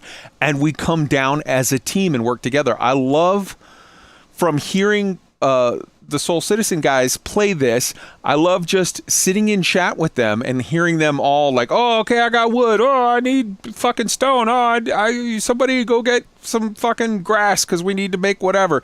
Like, you're dividing up your survival goals and you're working as a team to meet them. Boss Lady, as the one who's played this? I was like, you're so close. Yeah, that's basically, I mean, the beauty of it is when you drop down with your team, you are all working together. So especially when you first start the game, you have no skills. You're a noob. You don't understand things. So you have to allocate your skill points to places, which gets us all, all of our MMO RPG people like, oh, skill points. So you kind of have to figure out who's going to be the hunter, who's going to be the miner, who's going to, there's certain branches that you need to cover just for the basics, because those unlock the recipes. You don't get the recipes until you unlock them, which is kind of, can be kind of difficult. But so you'll have that. And, of course, once you get back up to the ship, each mission has a different goal. So yes, you can get the, unobtainium, but each mission has its own goal. So there's like planetary scanning missions, basically, where you go down and you have to get to certain points and set up the equipment. And of course, the equipment attracts the wildlife and it tries to kill you while you're trying to get the scans and the data back up to the space station. There's ones where you have to track down and hunt down a big old predator. That one's a really fun one. So each mission type is, I'd say they have probably about 10, and it's been a while since I've played, and I think they've added more. But each mission type is different. There's different challenges or different skill types that you need for it. And so you kind of have to game plan it. You have to figure it out. You have to map out the areas. You don't know what it's going to be. And then going with a group is fantastic, and you just have to make sure it's all a good group, because you got one person, they can burn your whole base down. So you got to be careful who you bring onto the planet with you. No randos, only the squad. So the base game, the cohort edition, is like $35, but you can get it on sale for a third off for like $23 right now. The big whoop-de-doo edition, the they call it the Supporters Edition, is $110, but you can get it on sale for 33% off for $74. Did I make the wrong choice in not getting the like other 4 or 5 expansions? Which version of the game did you get, Boss Lady? And Oh, I got the expensive version after playing the betas. So I saw how they developed it through the betas, and I got so addicted during the betas. I was like, I'm gonna buy those expansions. And the cool thing that it gives you when you get that more expensive one, you're helping a small studio and you're supporting them. So it's kind of it's almost like a Kickstarter kind of thing. You're putting your money to support a cool game. But you get an extra character. So you can, you have one character and then you don't get reset. You can't reset. It's kind of like New World. You go through the path. You don't really, well, I don't know. Maybe they added in resetting skills things, but having an extra character is fantastic. And then they have kind of like a creative mode version. And with the base version, you get, I think, 1 creative mode map, which is cool. But you get 2 more with the more expensive one. So you get to explore a little bit more and kind of create some really cool builds if you're into building stuff and having a permanent base. And you get and you get the 2 expansions that aren't even out yet that are coming next year and the year after, I think. Mm-hmm. And then I think you get a extra fancy suit to start off with. So you get a suit that has some extra modules and capabilities, which is really nice. Am I going to have to fucking pay the money for the upgrade to get the whoop-de-doo version? Are you selling me on that? I gotta get that, probably should. You probably should. Try it out. You can always, All right. You can always return it and upgrade it. From the squad here, from the panel, who's gonna, if I were to get this now, who's gonna at least, at the very least, I'm asking who's gonna either already has the game or pony up for the $20 version to join me in this thing and give it a shot? It looks interesting. I don't know when I'm going to have time to play it. Okay. All right. Let's see. All right. Have no time, no money, I'm afraid. Not a minute. Sorry. All right. Well, I'll talk to my Soul Citizen peeps, and I'll maybe, if they're all still fucking hog wild on it, then I might upgrade on Boss Lady's recommendation and pay $74. Although that's like how much fucking Xbox games cost now. All right, whatever. Yeah, all right. I might do it to support the company. Whatever. It looks cool enough. Whatever. Anybody else have anything on this from the panel before we move on to the last game? All right, here we go. The last game on the list, which we already started playing it, so I guess it's not really that much of a surprise, is Planet Crafter. It's 15% off right now. You can get the whole game, for $17.17. Check this out.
All right. So as we were playing that, I just spent $80, well, 73 whatever dollars on Steam, and I upgraded myself to the whoop-de-doo version fucking whatchamacallit. So yeah, I got that Icarus, baby. So that was Planet Crafter. Now, to me, honestly, this game screams Subnautica on dry land. It's Subnautica, just not in the water. Like the crafting version is, the way you're running around with the tool in front of you the whole time and the little flashlight in the dark and the way that you obtain the materials, everything there, that's fucking Subnautica, just on dry land. And I love Subnautica. So I was like, this game looks super, super cool. Real quick, does anybody have anything they want to add on to this before we move on to discussing Subnautica? Because, man, we're fucking sliding on time. Mind if I jump in, Kai? Yeah. Griff! Good I love evening, you, brother. everybody. Good evening. Boss Lady kind of covered Icarus, so I didn't come in for that one, but Fair. I will come in for this one. Like Boss Lady, I was playing this during the beta. Very inexpensive game. It was a free demo out, and I got hooked. I literally played this every day during the beta, and it was a free demo. It only lets you go to a certain level, and then you could stop. And then I found out that there was a way to open it up further. And when it went live, I enjoyed it tremendously. The things I will point out about this is that it's just you. They're still building this game out, so there are no predators. But the predator in here is the environment and being able to survive. So when you first go out, for example, and you leave the pod that you land in, there's limited oxygen. You have to find oxygen nodes to make oxygen in order to be out for a while. As you get minerals, you can make your tanks bigger for oxygen. You can do things to make your suits better. You can make your inventory bigger, which gives you the opportunity to expand further and further away. So like when you see the base coming up, you'll be initially like grabbing every aspect of resource around that. But eventually you start to run out of stuff, and it forces you to have to expand further and further, which also raises the risk of you dying. It also has meteor showers, which will come out of nowhere. And these are devastating meteor showers when they come down. You don't want to be out in the open when that happens, and quite often you can be. It's inexpensive. It's not deep, but it's deep enough that makes it addictive. So if you want something that's not, it's just you by yourself, and you can pat yourself on the back accomplishing things and seeing your base grow, it is totally barren. And so you actually start to oxygenate, oxygen starts to form into the planet. It is full terraforming. Eventually you start able to grow things. Eventually bugs start to come. Then you get trees. They haven't gotten into animals yet, but I think that's coming. You can launch rockets into the atmosphere to make certain types of minerals fall from the asteroids. I would just say it's fun, inexpensive, fun, colorful. And that's basically what I would say about it. If you want something just to, I literally relax playing this game more than anything. I honestly relax when I'm doing it, and it's a lot of fun. So that's all I'll say about it.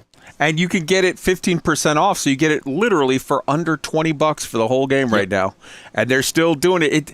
Everything that you just said with like the biggest threat to you is actually just the environment running out of oxygen.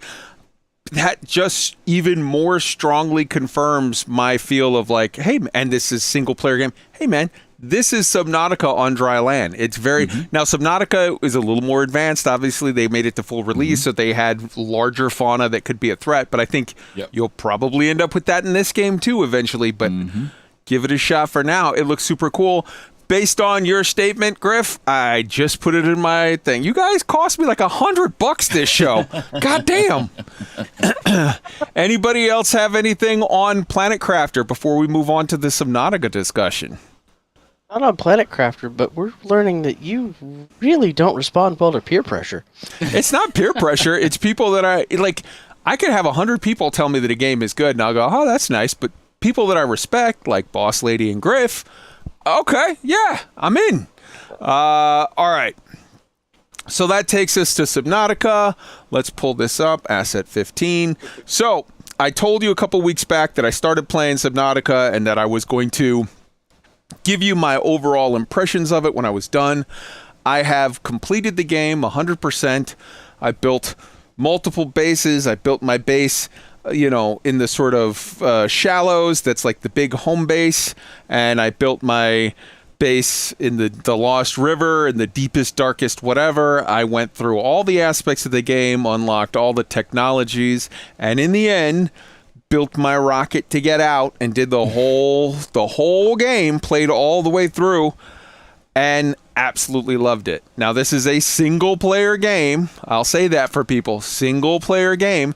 There is a mod on Nexus Mods where you can actually turn it into a multiplayer game. There's a whole bunch of mods apparently on Nexus Mods about this. I didn't mess with the mods, but some of them looked really, really cool. So if I do another playthrough of it, I might do that. But I gotta tell you, man, this game was awesome. It was enjoyable. It was, in turns, relaxing and a little terrifying. I just love this game so very, very much. And I got very attached to my stuff. My submarine, my whatever. I think Wolf can tell you. I'm a little bit of in any MMO, I'm a little bit of a hoarder of stuffs and materials and prep and whatever. And I got attached to stuff. So I literally got into a situation where shit started to fuck with my submarine and I had to go out and teach some people some manners. Yeah, but I truly love this game. And the story, there's this very interesting, mysterious storyline that is in it that I'm not going to do any spoilers for. But man, it's super cool and super interesting. Who wants to hop in with some of their thoughts and feels on Subnautica? I think you're understating something, Kai. You got irritated when a Leviathan started breaking your submarine. You swam out into the water with a stasis gun and a knife and went full belligerent marine mode on the Leviathan and won. Yep. Well, yeah, I killed a couple Leviathans, but they fucked with me first. So they started it. You don't give a knife to a Marine and not expect me to kill a dragon. Like, you fucked up. You gave me a weapon. He's the only person I've seen do that. I actually watched him do that with a knife, and I couldn't believe it. Again, it fucked with me first. I wasn't starting nothing.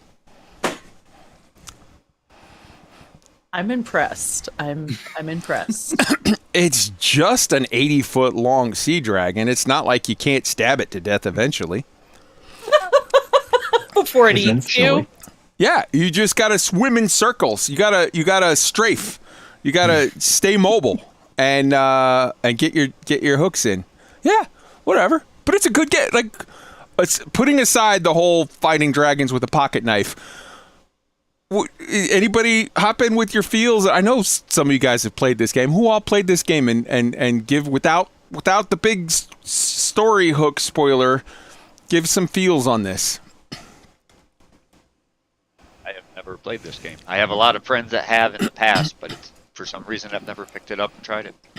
You can see on the screen here, there's all kinds of little, people having some jump scares here and there. There's places where you're in the deep dark and you're swimming around with things that are slightly bigger than you, and you see all these screamers and they're like jumping and screaming and falling out of their chair and whatever as different things happen. It's a good game. It's interesting. I dig it. And I can tell you from personal experience, don't be afraid of anything. Just swim in circles and knife it in the face. Horrifying in VR. Seriously. Yeah? Horrifying in VR. I got a buddy of mine who did the full playthrough in VR, and yeah, that was not one of his best life decisions. I never made it through the whole game. I need to fix that.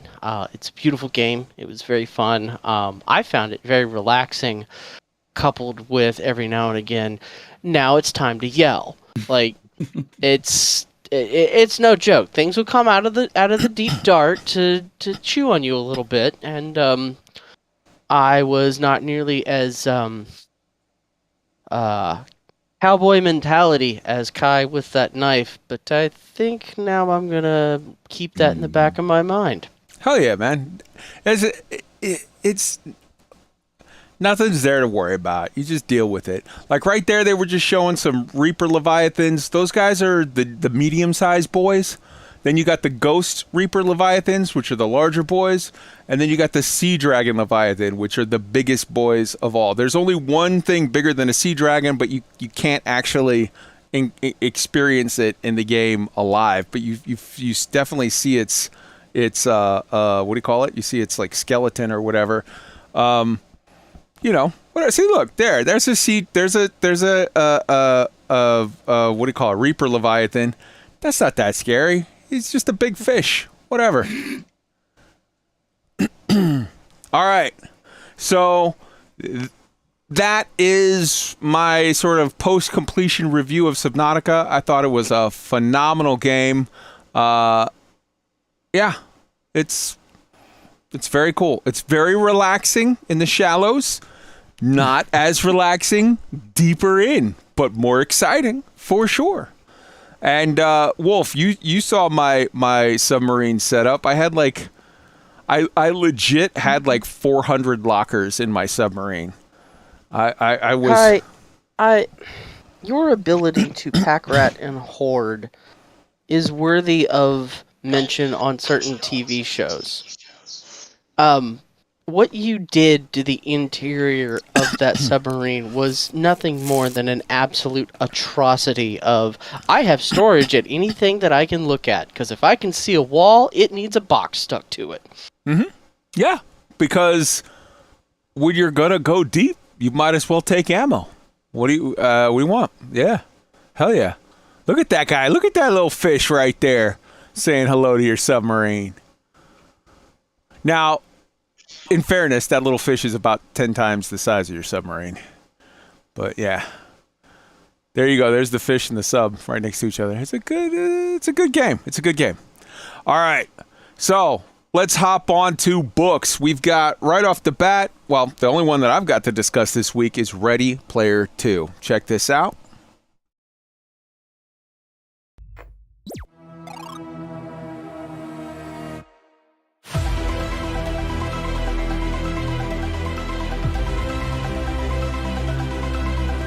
You know what? Fuck it. I'm just going to talk over this because all it's doing is playing like 30 seconds of dubstep music and things are on the screen. I had a prejudice against this game or this book as well. I will say flat out, I loved Ready Player One. It's in my top 50 all-time favorite books. It's a great book. I love the book. But I thought, Ready Player 2, it's going to suck. If you people that have read Ready Player One and you know sort of where Wade was at the end of the story, I was like, this, like turning it into the next whatever. It's like he's not in a place where they can tell an interesting and compelling story. Man, was I wrong. This book, Ready Player 2, I binged it in a day. It was as good as the first book, and that is very, very high praise for me. Just loved the book, thought it was fantastic, thought it was interesting the way that they manipulated. Some people might start reading this book and in the first 10 to 20 pages go, I don't like where this is going. They fucked up this guy's life. And it's like, yeah, of course they did. They kind of had to. They had to put it in a place where they were ready to like take away everything and put this guy behind the 8 ball so that he could get it all back. If you know from the first book, he started off on the shit end of the stick and had to fight against all odds to get to the top. Well, he has to kind of start off on the shit end of the stick again. And the way that they did it was good and believable and explainable. And the hook to this of the next level of this, without giving any spoilers at all, was just fucking fantastic. You can read this book in a day. I got it on Kindle for, I don't know, whatever, $9, whatever it was. It was super, super enjoyable. Anybody have any commentary on this? Anybody read this book or want to, comment at all on it? Read the first one? This was the first good review of the book I've heard, Kai. Yeah? Wow. Seriously, it's been very, very badly received. You know what? Here's the thing. I thought that as well. I remember, I think this book is, I didn't think it was going to be good, and I thought, it's probably not good. the thing that pushed me over the edge was because I don't know why, I got a wild hair up my ass and was like, yeah, look, I checked out the reviews on Amazon on it and they were good. They were like whatever, if it's like out of 5 stars, they were like 4.5 to star. Like, so I also had it in the back of my mind that the book was poorly received, but when I checked the reviews, at least there, they weren't. I got to check Goodreads and see what they thought about it, but like, I thought it was a really, really good book. Anybody else read this? Go ahead. I'll jump in on this. Yes. Sorry to cut you off.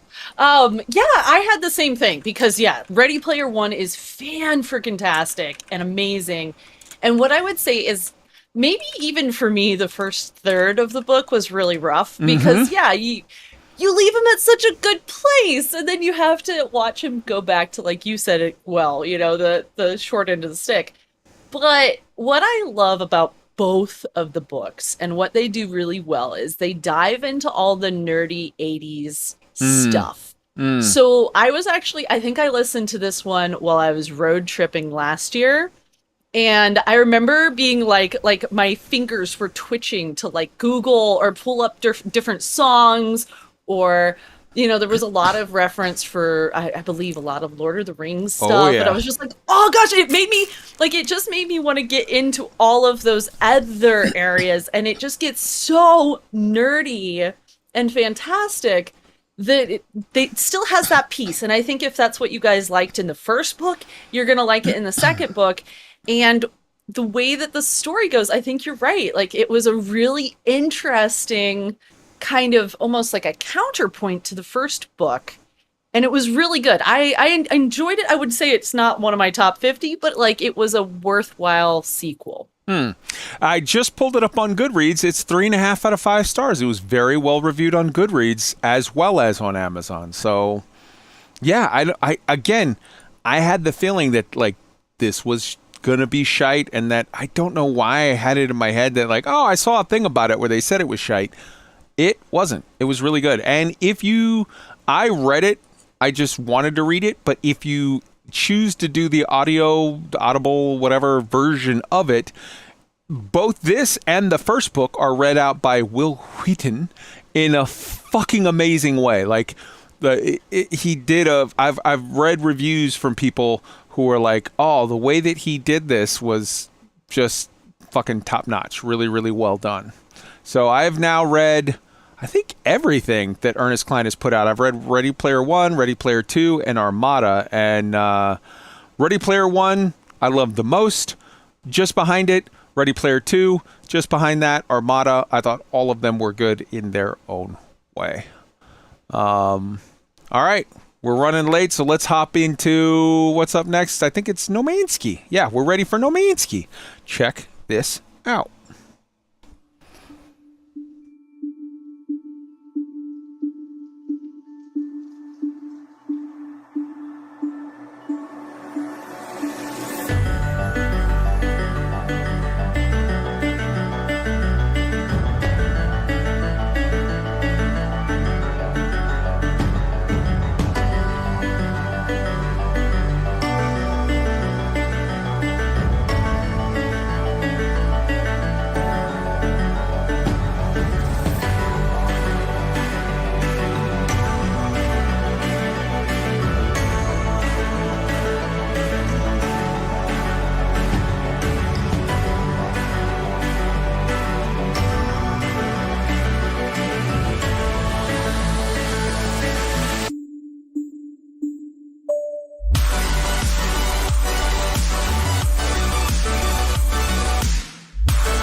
Fantastic.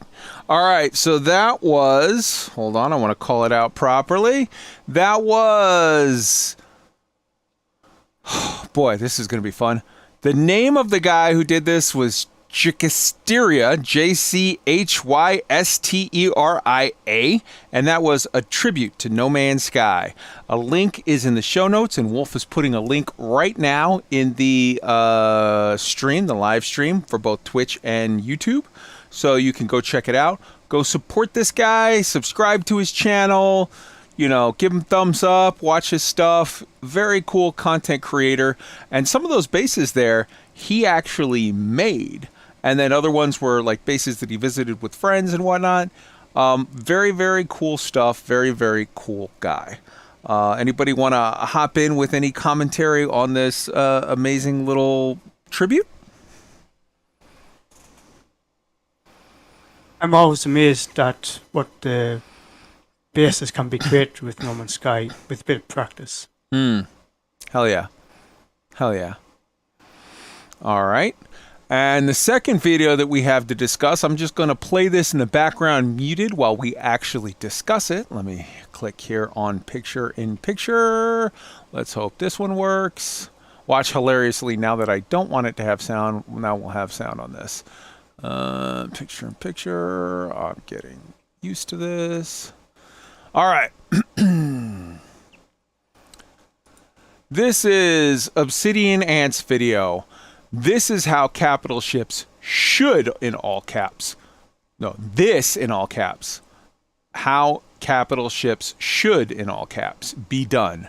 No Man's Sky Endurance Update. So feast your eyes on that, and let's have a little discussion. And I'm so glad that Boss Lady joined us, because in the chat now we have Wolf, who's an elite player and has dipped his toes in No Man's Sky, but I happen to know, I think, hasn't played since they did this update with the freighters. Shadow, who is a longtime No Man's Sky player, but doesn't really have the reference, I think, as much with Elite. But we have myself, we have Wintermute, and we have Boss Lady, who all have both extensive experience with the Elite Dangerous fleet carriers, but also have experience with the No Man's Sky stuff. And I think, you know, for Tweaked and Wolf, you can comment on this as well, because you can see the stuff in front of you here into how the fleet carriers in, or they call them freighters in No Man's Sky, are done. But this video by Obsidian Ant, I think, was very pointed. He never says it directly, but it was very obvious that what he was saying there was, hey, FDev, this is how you do fleet carriers. Get on it. Because, and he's right, he's very astute in his observations and as always, good in his commentary. This is just exactly what you want. It's a home for the player, a mobile hub for activity and progress, customizable and expandable, a place to create and store resources, and a center for all kinds of activities. That, yes, everything that he just put on the screen there and everything that he calls out in this video, yes.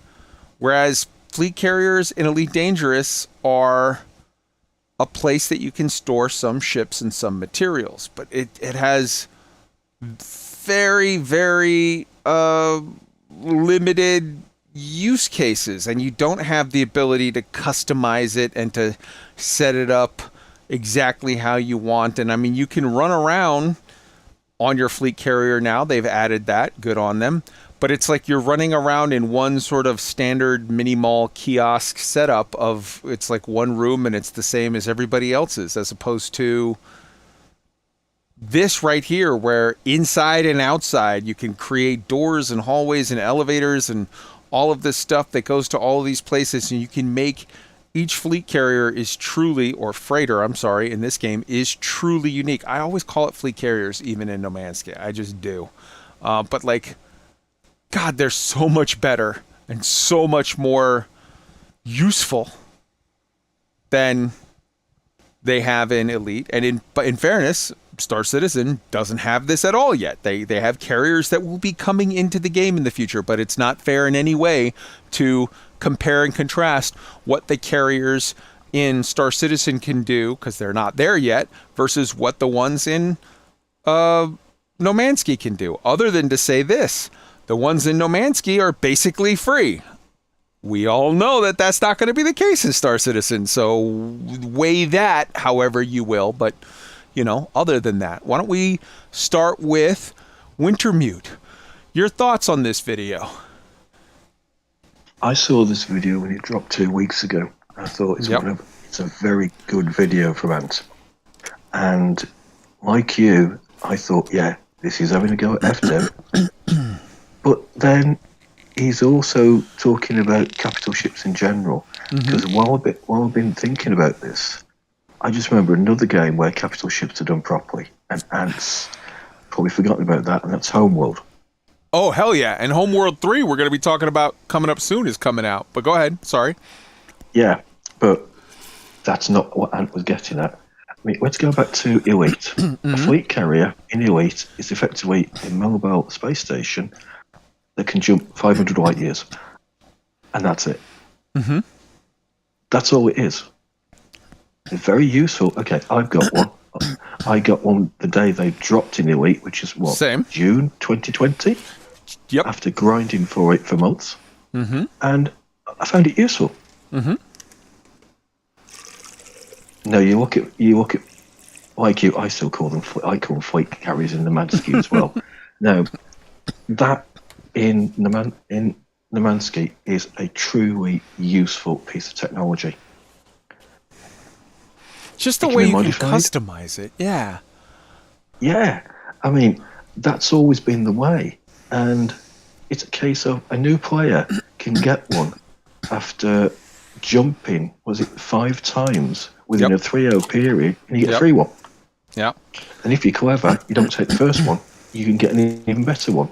And you can, there's different classes, you can do what you want with it. If I go to your fleet carrier in Elite Dangerous Wintermute, it's going to look exactly like my fleet carrier. Now, yeah, when you get behind the scenes, you could say, well, I've got mine set up for more cargo, or I've got mine set up to sell this or that or whatever. But the actual layout, they're going to look exactly alike. Whereas with this one, they look nothing alike. I go to your fleet carrier and I want to see, oh my God, look at this. You've got this set up over here. You got that set up over there. It's all completely unique. Even NPC ones. Yeah. Even NPC freighters are different. Everything, they're all procedurally generated. But with the new update, they've made it a lot more modular. And I was discussing this on a stream, well, with a streamer earlier yesterday in our time. The actual way that that you can modify them, flows better. You can just say, right, I want to go and put on a room. What do I want? A science room, the industrial, or the plant room? Yeah, just put it on, and it's just so easy to do. In fact, it gives you so many options. It's frightening. Now, the other advantage of the update is they're now actually useful to actually use the freighter to actually plot jumps and move it. Previously, I would imagine most people were using it by that they'd fly to a system in the fighter and then call the freighter in. Now it's actually worthwhile doing it the other way around. One of the pieces of tech they've added is the mapping table. I can't remember the name. You can go into a system, go to your mapping table, and you can map the entire system with one click. Yeah, you scan system-wide, and you get all of the different planets, and this one's a high sentinel, and this one has, this kind of resources, minerals. Yeah, hell yeah. Hell yeah. It also means you can name or claim, if it's a first contact, all the systems in one click, and then go and rename everything one by one. That makes it a lot easier. Hell yeah. The other piece of tech one of the other pieces of tech they've added that makes, in a similar vein to the freighter, one of the other scanner units where you can actually, if you go to the freighter warp map, you can actually scan all the systems around you and to actually ascertain their economic and military status. You can, for example, if you wanted to go and find a pirate station, you'd have, unless you got an economy scanner in a fighter, you had to go and jump in there. Not with a freighter. You just click on it. You can just see the details of any system you click on. You know what's hilarious? I swear to Christ, I remember having this exact conversation with Tweaked like a year or two ago, where when we were talking about like, no, it was like 2.5 to 3 years ago. We were talking about stuff when we were talking about, oh, what's the fleet carrier going to be able to do? I swear to God, Tweak said, well, what if they put on like extended scanning capabilities where for one star system you could scan the surrounding star systems or whatever? And we talked about it for like 5 minutes, got all excited, and then we were like, well, they'll never do that. No game company will ever do that. Fucking Nomansky did it. Never say never with Hello Games. Absolutely. I mean, it's not just that option. I know there's there's another device. It's these it's I can't remember it, but you can put a piece of engineering in that will passively gather resources for you. Yes, you basically are space gas mining. Yeah. But one of the big advantages is the first item it'll get, which is chromatic metal. And in one cycle, which is what, 2-3 hours, if you just leave your freighter there, it'll gather 350 units of chromatic metal. Nice.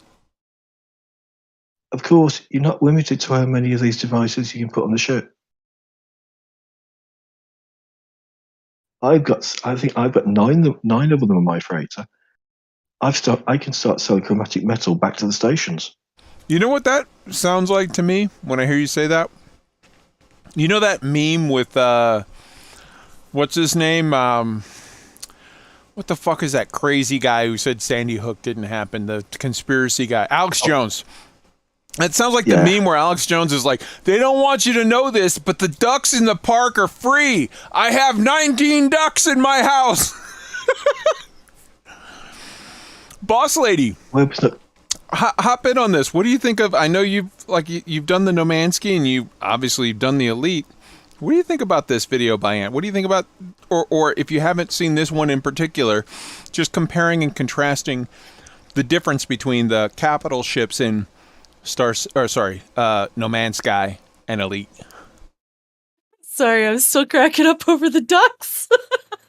Okay, composing self. Okay. So, yeah, between the two, I was actually watching one of my wonderful friends that streams No Man's Sky, Bruce Cooper, and he accidentally got himself outside of his freighter, and he ended up falling down to the planet for like an hour, and it was fantastic to watch. But just looking at the differences between the games in general, and going back to, back into the archives of this podcast before Odyssey was released and we were all dreaming, and some of the conversations that we had about, right before fleet carriers came out, what we thought that fleet carriers were going to be, what we wanted from fleet carriers, or what we wanted out of Odyssey and in Elite, where we're like, man, if you could have some sort of a base building capability, look at this. Because in Elite, it wouldn't work, right? Going out and finding a big old, whatever station in the middle of nowhere in the galaxy, it would break the sim. But having a fleet carrier that you could completely, expanse style belter loader, like tweak out to be really unique, you hit on the point of it. You want to go see it. It's the same reason why people like to play multiplayer Minecraft. It's the same reason why a lot of people like to play No Man's Sky, is that you get to build these really cool things, and what's cooler than sharing that and seeing what other people do and getting that creativity and that interesting aspect? Because once you've seen a fleet carrier in Elite, you've seen them all. Once you've seen a fully unlocked interior of a fleet carrier in Elite, you've seen it all, and it's still quite useful. And I have two, because I have two accounts that have fleet carriers, but it's basically a tool in Elite to get people to continue playing, because you have to keep it up. You have to keep the credits going into it. In No Man's Sky, and what I've seen from it just in the video and other people playing it, is it's a mobile base. You have a mobile base, and you have this really cool space that can be customized to your personal taste. It is a tool. I mean, being able to scan a whole system is amazing. And it's functional. Like, it's something that you really want to use, versus fleet carriers in Elite. You have to literally get off the fleet carrier in your ship to scan, and then get unmask locked, get away from the fleet carrier, jump into Super Cruise, scan a system, jump back onto your fleet carrier, and it's like, anyway, that's my mini rant. Tweak, do you remember that conversation we had where we were talking about? Oh yeah, I remember that. Yeah. What do you think about this? Yeah. I can't argue with this video. No Man's Sky's freighters, or their fleet carriers, especially after what I've seen with this update. I mean, to be able to make a walkway where you can go outside of your ship and like stand there gaping at one of those cool looking planets or something, that's next level. And like Boss was saying, to have a fleet carrier where you can use it as a resource, you can use it to scan, you can use it to go, get minerals and stuff like that. You can basically, if you could do that in Elite, there'd be a lot more people in fleet carriers going further and further outside of the bubble, just exploring and living. But with a fleet carrier in Elite, if you go out far enough, you're stuck mining tritium forever to load that thing back up. And tritium, last I knew, was one of the slowest minerals to mine still. So that's not a lot of fun in that regard. I will say, however, as much as I like the No Man's Sky freighters, it to me, it's the world. I am still, to this day, even though I haven't played Elite in a week or so, I'm more immersed in the universe of Elite Dangerous than I am No Man's Sky. I don't care about anything that happens in the No Man's Sky galaxy. None of it means anything. Whereas what's going on in the Elite galaxy, that matters. So that, in turn, makes me like my fleet carrier better and stuff. So I think it all kind of goes together. I get it. And that's a perfectly valid and reasonable response. Wolf, what do you think? So, for Elite, fleet carriers are ultimately useful in that I can put all of my crap on board the fleet carrier, go wherever I want, do what I want to do. But it doesn't feel like home. Okay. Like, you can't even get the ATC to acknowledge that, oh, hey, welcome back. We've been watching your fleet carrier for you while you've been gone. Whereas in No Man's Sky with this update, and this is going to strain my complete lack of creativity whatsoever, you can make it your home. Like the little bit of stuff that I've done to my freighter in No Man's Sky has been extraordinarily utilitarian. And even at that, like, I don't know the things that I quote unquote should have. So, like, as I've seen other people's carriers and other NPCs, freighters and whatnot, it's like, oh wow, that's neat. I wish I had that flair for, layout or design or whatnot. But even so much as being able to have a catwalk outside where you could, like as Tweak said, go look at a planet that you just happen to be able to get a good orientation of your fleet carrier to see from any of the windows that you could walk to on said fleet carrier. Like, one of the things that I would really like to do is just have a catwalk that goes out in front so that it's just me, the ship, the stars, whatever planetary bodies have to be, and then the comings and goings of NPCs onto that flight deck. Like, it's a tool. It's I find it incredibly useful in Elite, but it's not a home. And the closest thing I have to home in Elite is The interior of my favorite ship. I'll do you one So I better, think Wolf. I'll do you one better. You go stand on the front of that catwalk at the very, very front, and I'll put my hands on your hips and hold you there, and you can just lean forward and yell, "I'm the king of the world!" Even the ability, we've said this a million times, I will never understand why FDev doesn't give us the ability through arcs to customize the colors or whatever of the interior of the fleet carriers. Just a little bit of individuality, I guess, in the captain's cabin or whatnot. Okay. All right. Well. Yep.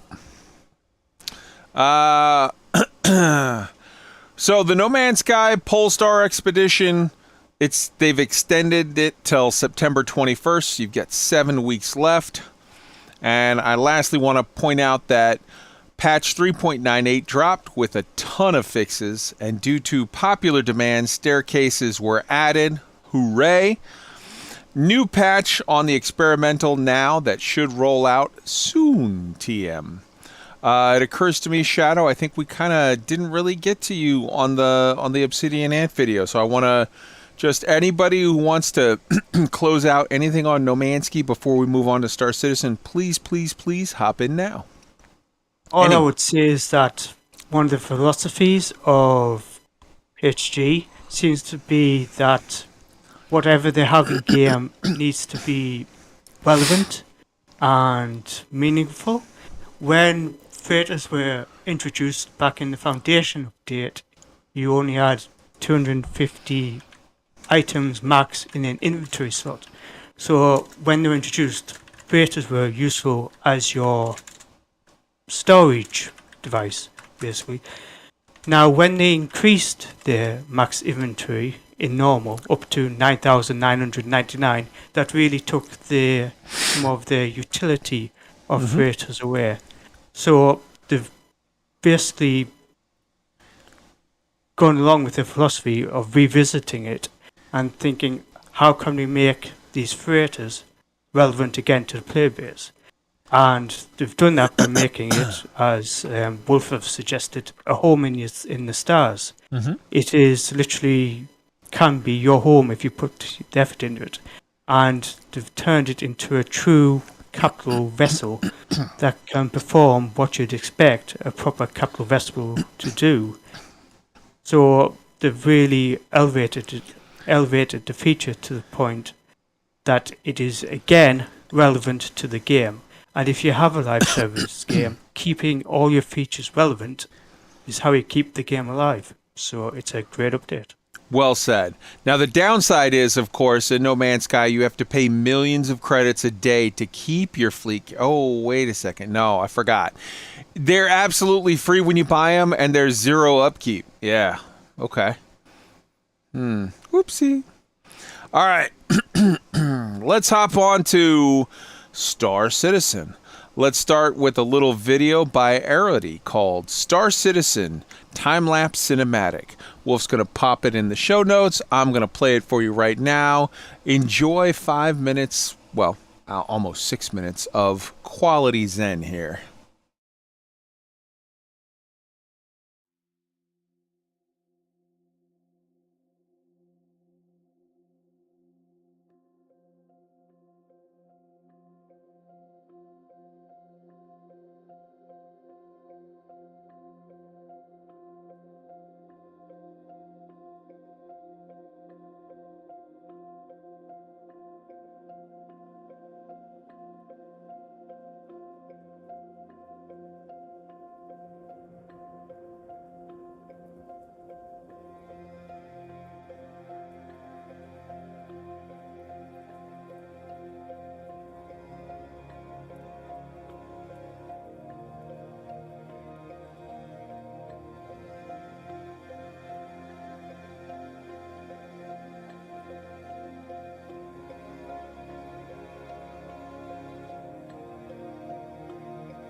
All right.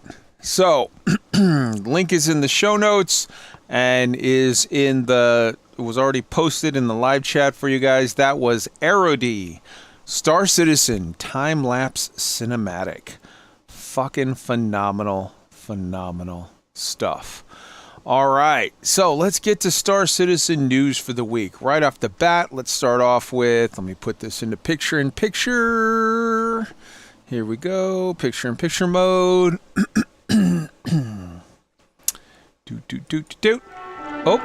Oh, sorry, 1 second. Wrong thing. There we go, picture-in-picture mode. So, we got the Roadmap Roundup. Roadmap Roundup, August 3rd, 2022.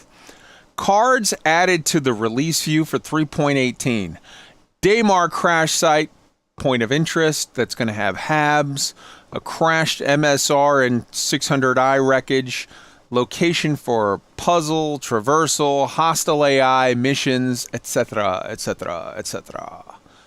New rivers, so biomes, with multiple rivers being added to Microtech and Hurston. This can be used in the future to support POIs, with all the stuff that we talked about above, and more. The Sand Cave archetype, so this is a biome. New variation of cave types, can be used to support mining, puzzles, traversals, hostile AI, missions, etc. Arena Commander Classic Race Mode Overhaul. It is exactly what it says in the box. A complete overhaul of all systems and maps in the Arena Commander Classic Race Mode. Improvements include the complete refactor of the checkpoint system and entity and race manager systems. Improvement 2 for scoring. Complete rework of all 3 New Horizons Speedway maps, as well as a new map added, the Snake Pit. We're going to get to that in a moment. Sandbox prison activities. They expanded the game loops and things that you can do in the Klesher prison system. So, stuff to give inmates more opportunities to earn merits. Also, new things to do with escaping from prison. That's a little vague. So, it could be new escape routes, or it could be new tools and items that you can use to aid you in your prison escape, or make it harder to escape the prison, or, other things. Security Post Korea reactivation. Security Post Korea will be taking a more central role in Stanton security. Crusader Security will have moved in a full-time staff and have begun storing confiscated contraband aboard. The station will be off limits to all civilians unless given prior authorization. So you already have Korea as where you go to use a little hacking tool to clear your crime stat, but now there'll be more people there. There'll be stuff there. There'll be reasons to go there for a mission to steal a thing, or just to steal a thing because you want to have it and or sell it. New missions in Orison. Bounty, Assassinate, Clear All, and other missions to take place on the platforms created for Siege of Orison, which in the future will be distributed across the planet of Crusader to create further content. So this is going to come in phases. They're starting with just adding missions and shit to do on the Siege of Orison platforms, presumably when the Siege of Orison is not happening. But the next phase down the road is then starting to spread those missions out to other platforms around Orison. New interdiction scenarios. Adding new variations and difficulty levels of interdiction scenarios to players will come across in quantum traveling. So they're adding more stuff to do with how you will be interdicted in space and outcomes of that could happen. Environmental space missions. This one is huge. Environmental implementation of new missions and scenarios that the player will encounter as they wander around the area of space. The missions that appear will be based on the probability volumes that the player is currently in. So, maybe where you're flying by, you have, as we discussed in the last point, a hostile group of pirates attack you. But also maybe as you're flying by, you come across a disabled ship that's smoking and wreckage, and there's a fire, and people over there are like, we just got attacked and the cops ran off the guy, but my shit's on fire and I need whatever. Or maybe it's like a smuggler and he's like, hey man, I can't get too close to town, but why don't you take these boxes and go in and I'll give you a cut. Or all kinds of things. Missions. You're going to encounter missions and things where the quantum, the AI, is going to trigger things, in this area, crime is up and cops are down, so these kind of things happen. Or in this area, there's too much cops and not enough crime, so these kind of things happen. And all of these things are going to be, things where it's like, hey, like I said, too much crops, not enough crime. Well, the pirates can't get close to the port now. They need you to smuggle shit or whatever. And of course, salvage hull stripping. So, we've talked about that. It's salvage tier 1 hull stripping. So now you're going to have the ability to do more with it. And whereas previously it was just a thing where it was FPS salvaging, and one day when they drop it, the Drake Vulture, well, now they're adding to that the Aegis Reclaimer, and there's going to be more things to do there. I want to put an asterisk in this for you guys to all remember this. I just talked about so many different things that are all like game loops and missions and things, and it's been a thing in Star Citizen for a while where people said, yeah, it's super pretty, and yeah, you can buy super pretty JPEGs of ships for hundreds of dollars, but there's no there. There's no gameplay. Where's the gameplay? Oh, my gameplay.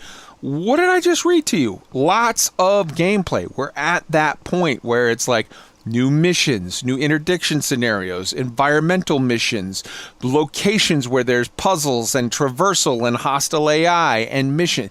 It's all gameplay at this point. That like every fucking card here is either gameplay or a point of interest / biome that will support gameplay. Hey, Daytron in the chat. Hello, brother. Good to see you. I did not know that your name was Anthony Alberts, but now I know that, and that's weird. Seems like you just docked yourself. Beautiful. Good shit. So, guys, going around the horn. Who wants to hop in on this roadmap roundup and all the stuff that it contains? Wow. There's so they've built the world. Now they're going to fill the world with stuff to do. And it's only going to get more so with Pyro and stuff going forward. There's just an amazing awesomeness list here. Then like nothing was like, oh, we're delaying it now. There's no delay. Those were all ads. These are all ads. These are all additions. These are all things that are coming either in 3.18 or 3.19, or maybe 4.0. And that's not even all of it. There's more stuff we're going to be covering soon. Yeah. Yeah? Yeah, so it's like there's a lot here. Just amazing that as we'll see with further updates, they're able to build things quickly and get it in game in a timely manner, and that will be even more so going forward. Right on. Anybody else want to hop in on commenting on this roadmap roundup? I mean, to see all these extra things added on that we didn't know was coming right away.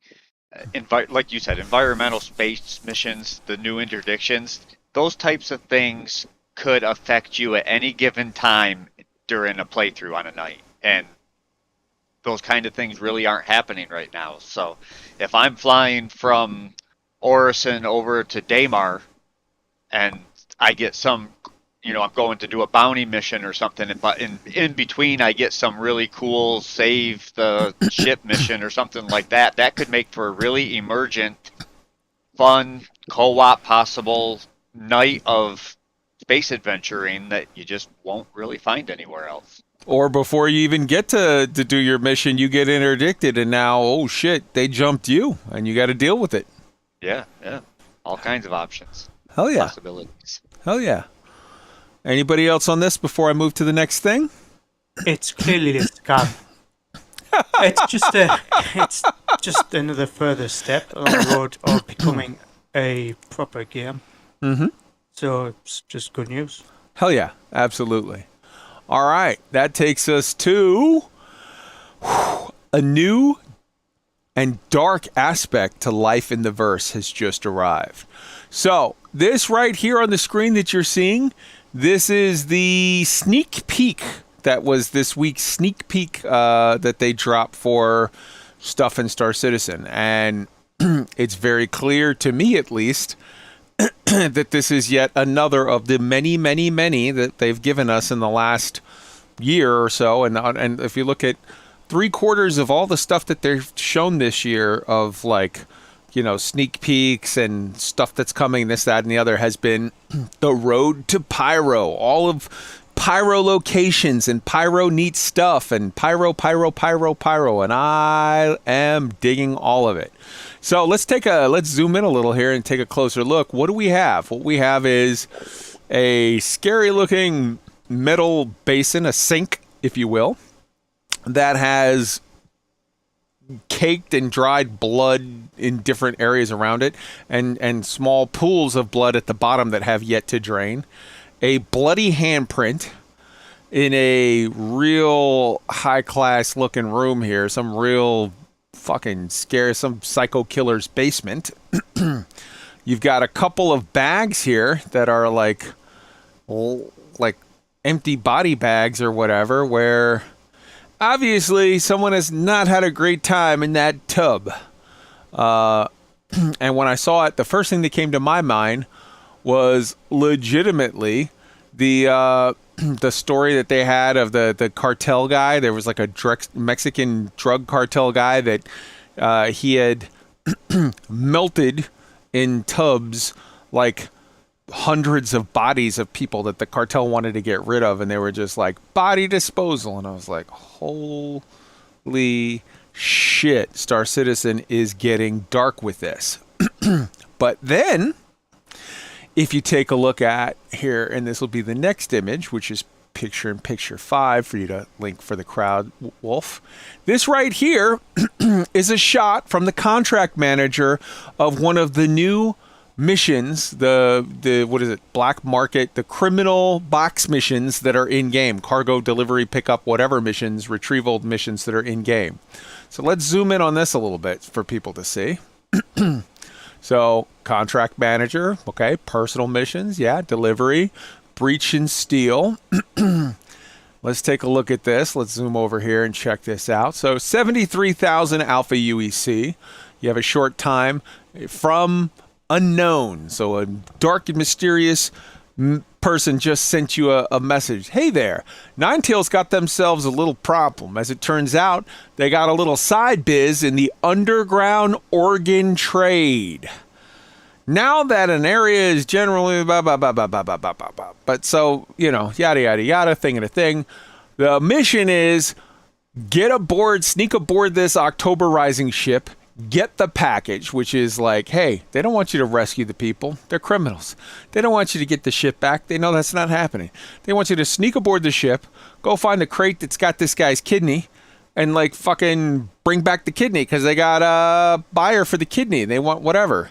Easy peasy, the guy says. You take these two things combined, the bloody basin with the fucking, you know, where it looks like somebody just harvested organs and or disposed of a body, and this right here, which explicitly states, and this is a mission that is in-game live right now. This isn't PTU. This isn't coming someday. In-game live right now, there are missions that talk about an underground organ trade by the Pyro gang, Ninetales. Like, this is here. So, number one, number two, fucking applause. This is dark. This is gritty. This is the kind of shit that the Russian mob does. The kind of shit that you would think that a Pyro gang would do. I just think this is so fucking cool and spooky, and we're not playing a game here where they're like, we can't add this in because it's Peggy 12 or whatever the fuck. This is a game where they're like, yeah, shit happens. There's There's, fucking, you're going to go get a hooker and she's going to end up cutting your kidney. You'll wake up in a bathtub, full of ice. Like, shit. I dig this shit. I mean, I don't dig this shit, but I dig that this shit is in game. It's dark and it's scary and it's adult and it's real and it's fucking gritty and scary. Anybody want to comment on this? Let's go around the horn. Oh, yes. This is the kind of stuff I want to see. Yes. Hell This yeah. is the kind of thing where if this is too much for you, then you don't have to do it. Yep. But if you are somebody that's traveling through the universe, needs some money, might not look too closely at what that job is, these victims are already dead anyways, so you don't want the body parts to go to waste. Time to go do some smuggling. So yeah, these kinds of missions sound like a ton of fun, and I can't wait to come across one of them. Hell yeah. Yeah, wow. So there'll be more of this in Pyro, and it's, as they've clearly said, it's a lawless frontier of, nasty people, and this is just a taste of what's coming in the future for those who want to do this kind of gameplay. But as Trick said, you're not forced to do it, but if you want to do these sort of missions, knock yourself out. I love, though, that this is a game where the spectrum exists from the most pure of heart to the clearly not. Like, they're not pulling back any punches. They're delving into all of the areas of drug use and criminal whatever and victims, and you need victims like this. You need bad guys like this. A game is no fun without Nazis. You need to be able to have people you can shoot in the face and not feel bad about. Nazis and zombies, man, they're great for a game because you can just shoot them all fucking day without any reservation or moral qualms. I will shoot a Nazi in a minute without any fucking whatever and sleep like a baby because I did a good thing. Wolf, what do you think? I'm just looking at that first picture of the bathtub, and I'm like, I saw that at the last Motel 6 I got sent to. I don't understand what the big deal everyone's got about this being a bad thing. This happens. Wow. Go do stuff and ignore it if you'd like. I think it rounds up the game nicely. With regard to the lawyers for Motel 6, the opinions of Wolf do not represent the opinions of Black Sky Legion. Fucking sue his ass, not me. Right on. Good shit, good shit. All right, last call before I move on to the next thing. Anybody? Yeah, the Blood Bathtub suggests they're going to go so with some dark missions. So hopefully you'll be able to play a space cop and mow down some big punch out into some really disturbing shit, kind of like hardcore, I don't know, Silence of the Lambs kind of nutcase that you can go and mow down. That would be pretty cool. Fuck yeah. All right, next up we have the Observis Lifestyle. This is a piece of in-game lore that was dropped. Wolf is going to put it in the live notes for YouTube and Twitch, and of course it's in the show notes. This is a cool little article that, to me, they're talking about Pyro. They're talking about how it's such a bad place and this, that, and the other, and ooh, criminals and yada, yada, yada. But like, hey, if we could just get rid of all the criminals, it could be a trendy, up-and-coming neighborhood. There's some property there. Like, if we could just get rid of all of the bad peoples and open up a couple of Starbucks and yoga studios, we could hashtag gentrify the fuck out of this and push all the poor people out and make it a nice spot. I don't know. That's just my read on it. Maybe I'm reading some shit into it that wasn't meant to be there, but maybe not. Anybody read this? Anybody got feels on this at all?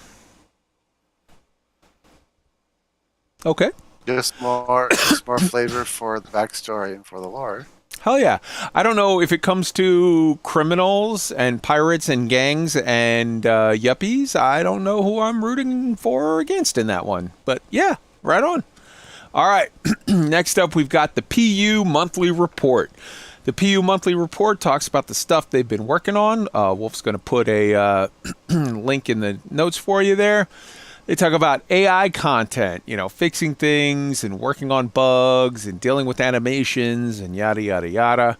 AI features, new stuff that they can do with the AI, the whole and fixing animations, increasing what they do with their environment and how they handle different stimuli and probability calculators and all kinds of stuff to randomize certain things. AI tech stuff, all kinds of stuff with, better debugging and whatever. AI vehicles, how they fly, how they do stuff, animations, art characters, and then they get to art ships. So what we've got here is development of an unannounced ship. Oh, I can't highlight it that way because it makes it to where you can't read it. Development of an unannounced ship continued, with currently moving into gray box, from gray box to final art. Final art pass on an unannounced ground vehicle was finalized. The artist then moved on to a pass of the Mist Hull Sea. And where is it? Farther down, the U.S. art team on their final pass of the Drake Corsair, while yada yada yada. So there's a lot of ship stuff that's coming. Obviously, the AI stuff. They talk about the Battle of the Brick stuff. It was cool. Community stuff. Covered all that Battle of the Brick stuff. Work on the engine and the physics and all of that. Features Arena Commander, talking about the stuff we talked about with the racetrack and other stuff with Arena Commander. Characters and weapons. Features gameplay. Obviously, the link is in the show note. Planet Tech, VFX programming, graphics. More stuff talking about the Gen 12 and the CPU and GPU optimization. The link is in the show notes for you to check out. Here's those sand caves. That biome we talked about, stuff with the lighting, stuff with narrative, tech animation, online services, different, this group was working on this and that, UFI and UFX, VFX, whatever, UI, UX, all of these things. Lots of good stuff, lots of progress being made. I don't want to make too much of a meal of this one, but I'm going to open it up to the crowd. Why don't we start with Chad? Your thoughts on some of this stuff? Any specific things that jumped out to you that I might not have called out specifically? Not really. I mean, it's a lot of work, a lot of progress on a lot of things. Mm-hmm. When you have 800 employees, you do that. Some of these things will be out, like the Drake Corsair, probably by the end of the year, probably IAE in November. Mm-hmm. And it keeps everyone abreast of of the happenings behind the scenes. And, it does that good job. I like the cave lighting and the sand stuff. I mean, there's the lighting in this game is just amazing, and just keeps getting better. And when they implement true ray tracing that doesn't suck, it'll be even that much better. And I know that a lot of companies will just slather on ray tracing, you'll cut the frame rate in half, but I don't think CIG is going to do that. If they do it in a careful, thoughtful way that makes sense, it'll really add to the game's visuals. And the unannounced ground vehicle that just finished its final art pass, so it's coming soon, TM. Any feels on that? I'm calling it right now. Ice cream trucks are coming to the verse. Who's with me?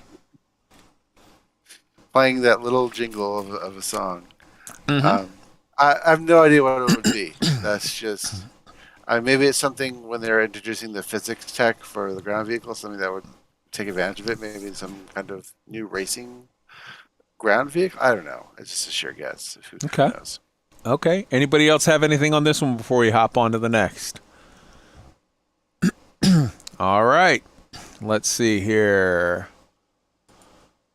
And Jump Point now available. So the July Jump Point is out for anybody who wants to grab it. Dropped, the last week of July. Cool shit. It's got great articles on the Siege of Osiris, how they crafted the dynamic event.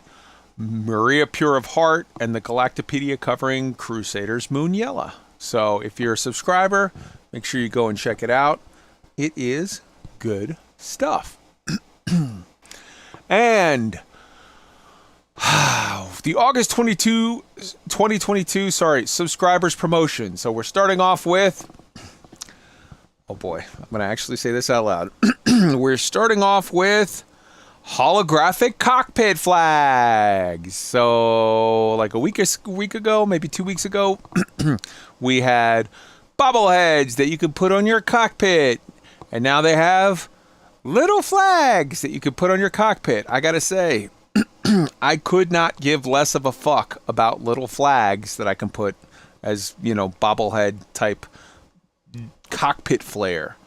But I'm not everybody. Some people are going to like it, and I really appreciate the fact that they just started a couple weeks ago with, hey, the first cockpit flare, bobbleheads, and now they're like, and it's not just more bobbleheads, which I definitely want more bobbleheads, but they're like, and flags, which I don't care, but it's a new class of thing, and I look forward to soon hearing, and little plants, or now fucking little bowl with a goldfish, some alien goldfish that kind of swims around and looks at you, or hey, we've added a little fucking robo dog that runs around your cockpit and earfs, and he's got a little cute like it's just cool. The what, and I'm not making fun of the flags. I want to be clear. I'm just saying I personally don't give a fuck about it. Okay, I personally, don't like sports cars. I like Jeeps. That doesn't mean that people who like sports cars are idiots. It's just a personal taste thing. This flags, to me, represents nothing that I can imagine wanting. But the fact that they're adding in new classes of things, maybe Chad is like, oh, fuck, I've been waiting on flags. And maybe Wolf is like, I don't give a fuck about bobbleheads. I don't give a fuck about flags. I want plants. And maybe, SHADOWWYVERN is like, I don't want any of those. I want a mural I could put on, like, whatever. Different people, different tastes. I appreciate the fact that they're putting out new stuff, even though this, for me, this flare is a miss, but other people might dig it. So here's all these different flags. They talked about lost items, so all of the stuff that you have that's like, hey, your subscriber flare items, when you lose it, they've talked about this before, but they're implementing the system that it can be easily recovered. You can go to your account settings and initiate the character reset and get your stuff.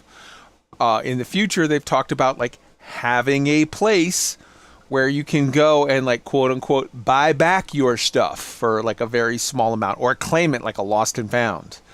And these earnable in-game stuff, again, they're talking about what they talked about before, where it's like the stuff that is survival, subscriber only flare, just like the ships now, where it's like, hey, we added a new ship to the game. You can only buy it with your credit card. You can't buy it in game. But then at the next quarter, 3 months later, you can buy it in game, through the rental place or the whatever for the ship. You can find it in game to loot this special space ape outfit here that they got, where everybody looks like this thing looks like space gorillas. And I swear to God, when I was a kid, there was a cartoon where they were like space apes, and I was like, fuck, that was great. But like, hey, I want this. I don't want to buy it with my credit card. I can just buy it, or not buy it. I can go places in loot boxes and find it. I can find this gun. I can find this scope. I can find this special helmet. I can find this whatever. There's all that. The vehicle of the month. The Cuddy Steel. Oh. And the Ares and Ion and Inferno. So, yeah. And then mugs. All right, let's go around the horn. Who's got anything on this one? I'm not interested in flags, bobbleheads, or plants. You give me holiday lights. That's what I want. Yeah. Then the assimilation will be complete. There you go. There you go. Yeah, that's what it is, though, right? It's the ships in Star Citizen, especially, the ones that you own, especially. You kind of become attached to them. They're way more sentimental than any of my Elite Dangerous ships were, and I was pretty attached to some of my Elite ships. This is the start of being able to even more individually customize your ship to what you like. There'll be more things added that you'll be able to add throughout your ship. It won't just be the the dashboard. It'll be, in the cargo bay, you can hang lights or whatever. It'll be all kinds of different stuff before long, I bet. And I'm looking forward to that customization. I imagine when Persistence arrives, you'll have like a what's the word? A maximum like quota of stuff that you can just place anywhere in your ship. Okay. For me, I'm holding out for when they give a pinup poster of Aisling Duvall that I can put inside of my Cuddy Black, and then I'll be happy. All right. Only some of you are going to get that joke. YouTube, Pete_SB. I'm not interested in this game. Like, I need to take a shit and buy water before I can go and do something. Joke's on you. You cannot take a shit in this game yet. But you can buy water. And if that offends you and or makes you want to, if you're like, oh, I hate water so much, well, then this is not the game for you because they have water here. And yeah. All right. That's okay. Not everything's for everybody. It's all good, but don't want you passing out misinformation. You cannot, in fact, shit in this game. But one day, God willing, I will shit in this game. All right, Chad, what do you think about all this other stuff? The getting back your lost items, the looting stuff, the 3 worst ships in the game being free for subscribers for the month. Right. Yeah. So the Steel is the free ship, and then the Ares and the Inferno have a discounted if you want to buy them for money for subscribers. Okay. That's what so what they do is they'll give you a ship you can buy for the month, and then the next month they're like, buy it for money, and no one's going to care about the Seal. It's ridiculously overpriced. Yeah. Of course, the ships are. But I'll tell you this, the Ares Inferno is the single sexiest looking ship in this game. It might be dog shit right now since they did the pass and kind of nerfed it or whatever, but nothing in Star Citizen is final. Everything gets rebalanced. This game is years from coming out yet and will be rebalanced 9 or 10 times for all we know. A year from now, the Ares Inferno will be the best ship in the game, and a year after that, it will be the worst ship in the game, and a year after that, it'll be somewhere in the middle, and or any of those can be switched around. So, but it will always be the sexiest looking ship in game to me. I think it just looks so good. Yeah, you can buy either one for about 5 million credits on an Orison. They fixed the terminal for Crusader finally, so you can purchase the Ares or the Inferno for in-game money today. Oh yeah. And I think the Flare stuff is a nice start. I think they have great plans for those because it makes a lot of money for Frontier, I'm sure, and then it'll make money for makes money CIG for Frontier. Well. Okay, well, that. Okay, I get you. There are flares, which they have a lot of, and they sell for cash. Mm-hmm. Or you have to earn in game, and it takes forever to earn it. But Star Citizen is selling these for like $4 or $5, but then you'll be able to loot them in 3 months, and then you can just keep them. The nice thing about these flare items is when you put them on your ship explodes. That you don't lose that item. It's a part of your ship. It's part of the claim. I will make it known right now, and I am an in-game hoarder. I will never loot a flag unless they give it some kind of fucking. There's a shop somewhere that wants to spend a lot of money on one of these little flags. I have zero use for a little flag. Well, we'll see how that goes. There's somebody going, fuck you, flags are awesome. I probably, what's his name? Sheldon Cooper, Fun with Flags. Right on. All right. Yeah. All right, moving on to the next item on the agenda here. We got to close this out because we've been going for a long time. We've got Test Universe Champions. Now, as much as I could not give less of a fuck about flags, I give all of the fucks about this Test Universe Champions. Here's what this is in a nutshell. CIG is paying people.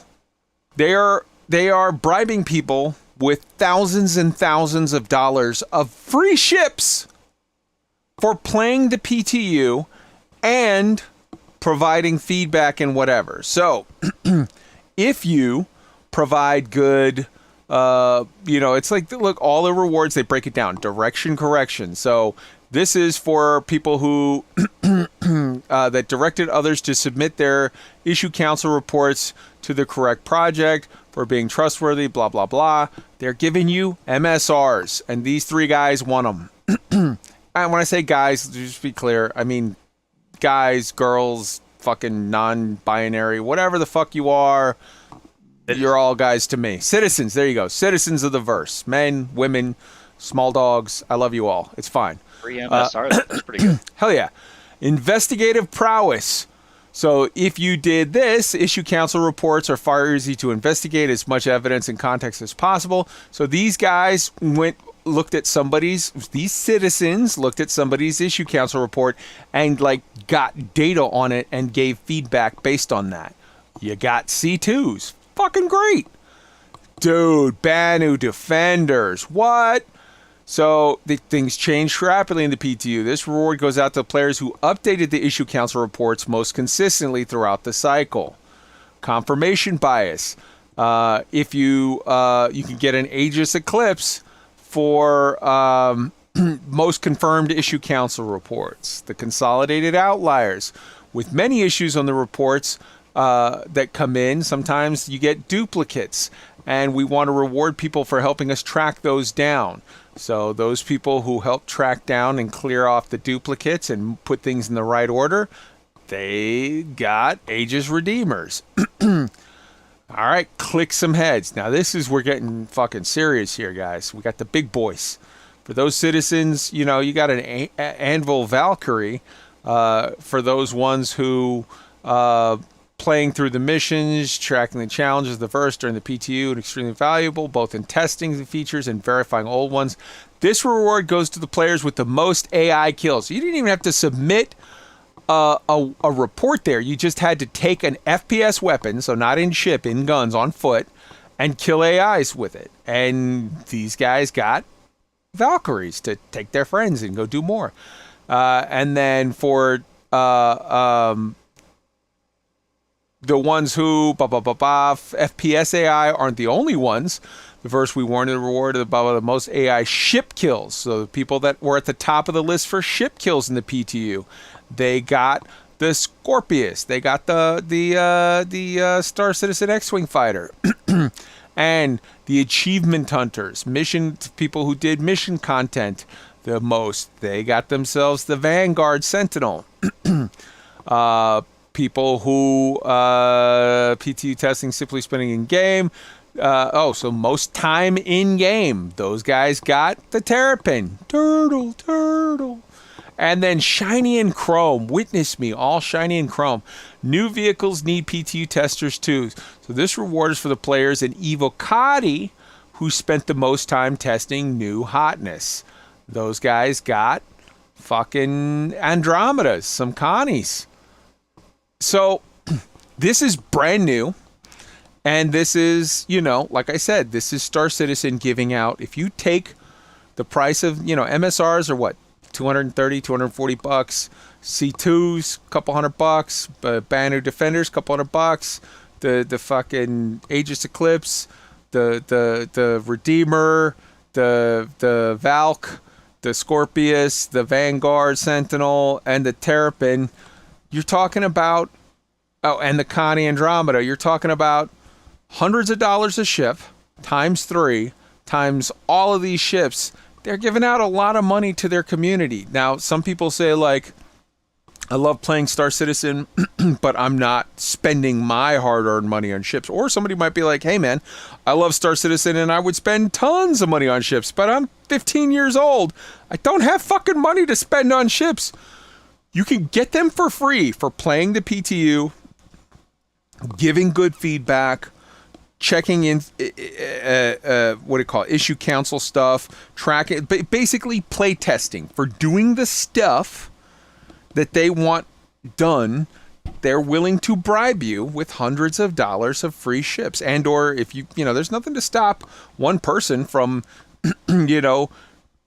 collecting 2 to 3 different ships on this if they want to turn this into a fucking part-time job during the summer. If you're a fucking 16-year-old kid in the summertime and you got nothing to do and you want lots and lots of ships and you ain't got no money, Well, you don't have to work at Wendy's. You can go fucking do all this issue, whatever. Help the community, help the company, and earn yourself lots of free shits.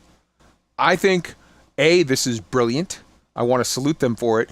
Not only because it's good PR, it's good for the community, but it's also very selfishly and astutely good for them.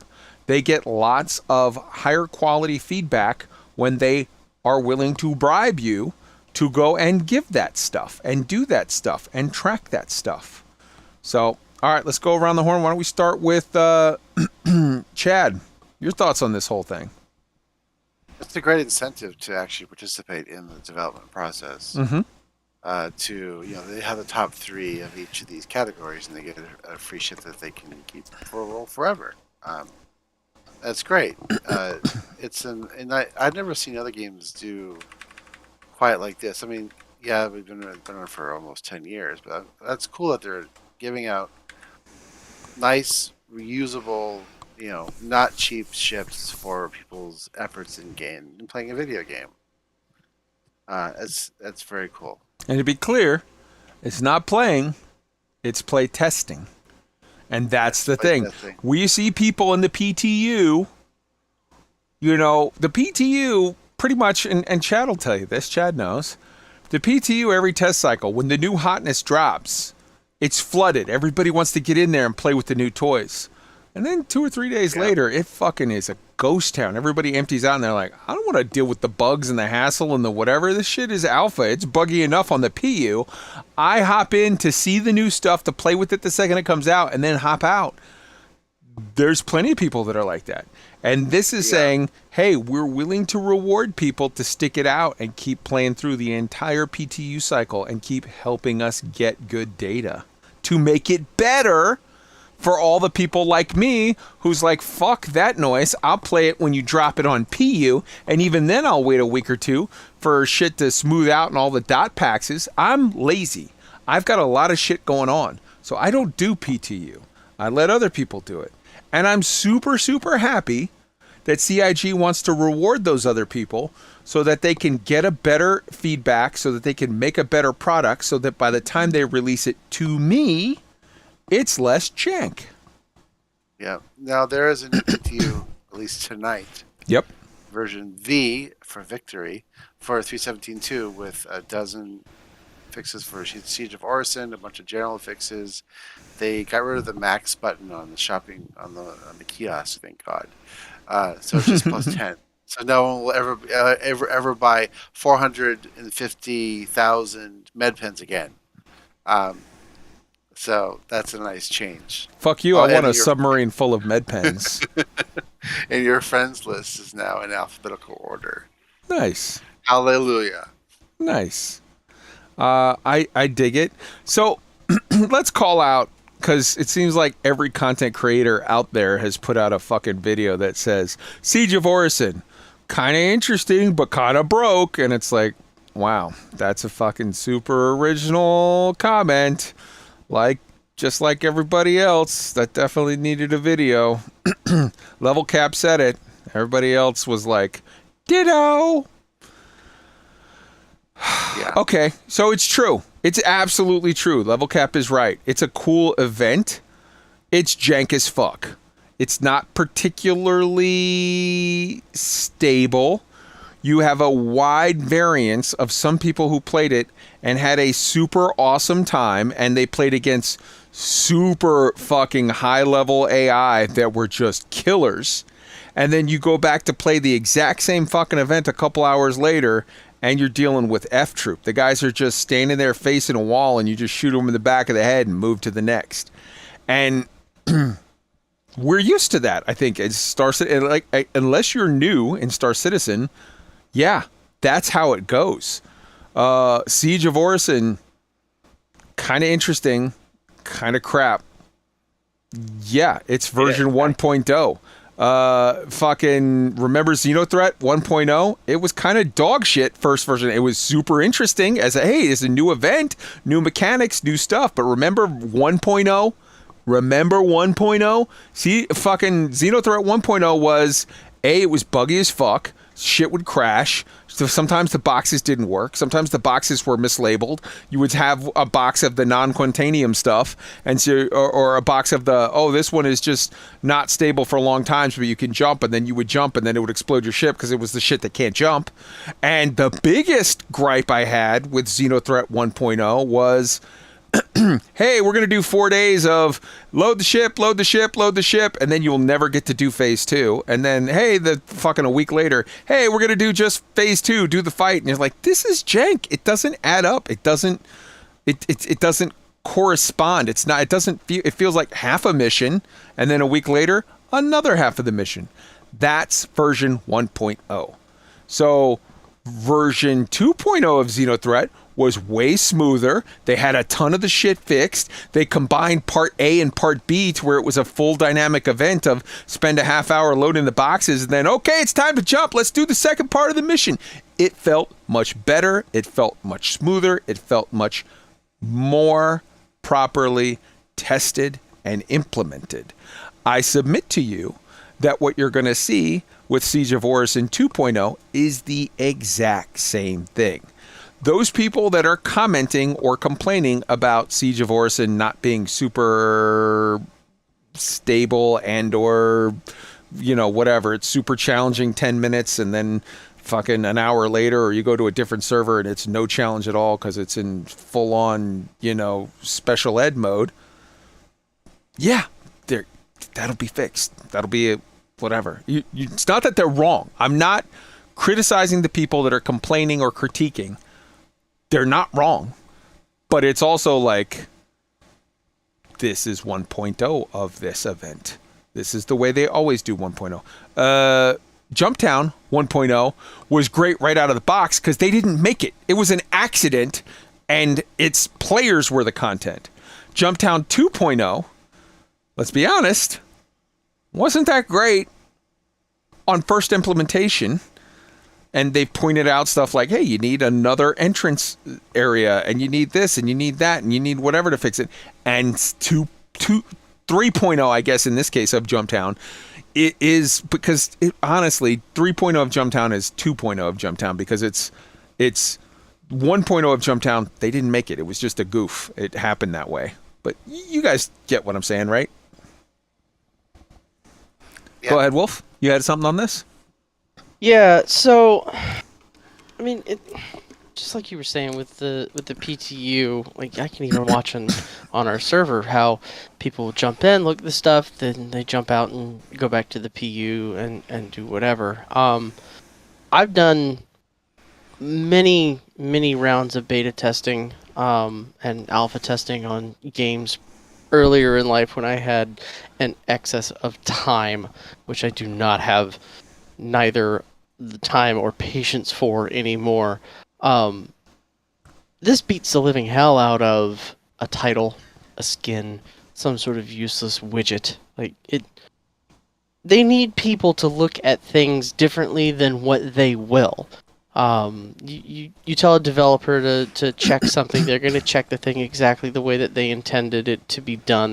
It's not going to occur to them to look at it from a different set of eyes or for a different perspective. So having just a multitude of citizens out there who will do with it what they will and fuck with it in ways that no one's ever thought of, they're going to come across these test cases and results that they get from them that are unforeseen. And they take time, they take effort, and this is a great way of rewarding that. Right on. Yeah, all right. Not for nothing. Even when Siege of Orison is working, even though the design isn't quite right, it has its issues in that regard. Mm-hmm. It is a lot of fun, especially going through it with some friends. It's a lot of fun. You end up meeting up with strangers that you've never talked to before, and then you help each other clear the next level, and you start working together. I've had a lot of fun. I've played quite a bit of Siege of Orison this week, and it's been a lot of fun. Beautiful. All right, we are way late, so let's close it out with ISC, and then we're ending for the night. We're even going to skip discussion because it's like we've gone super late. So check this out, and then we're going to comment on that, and then close it out. Here you go.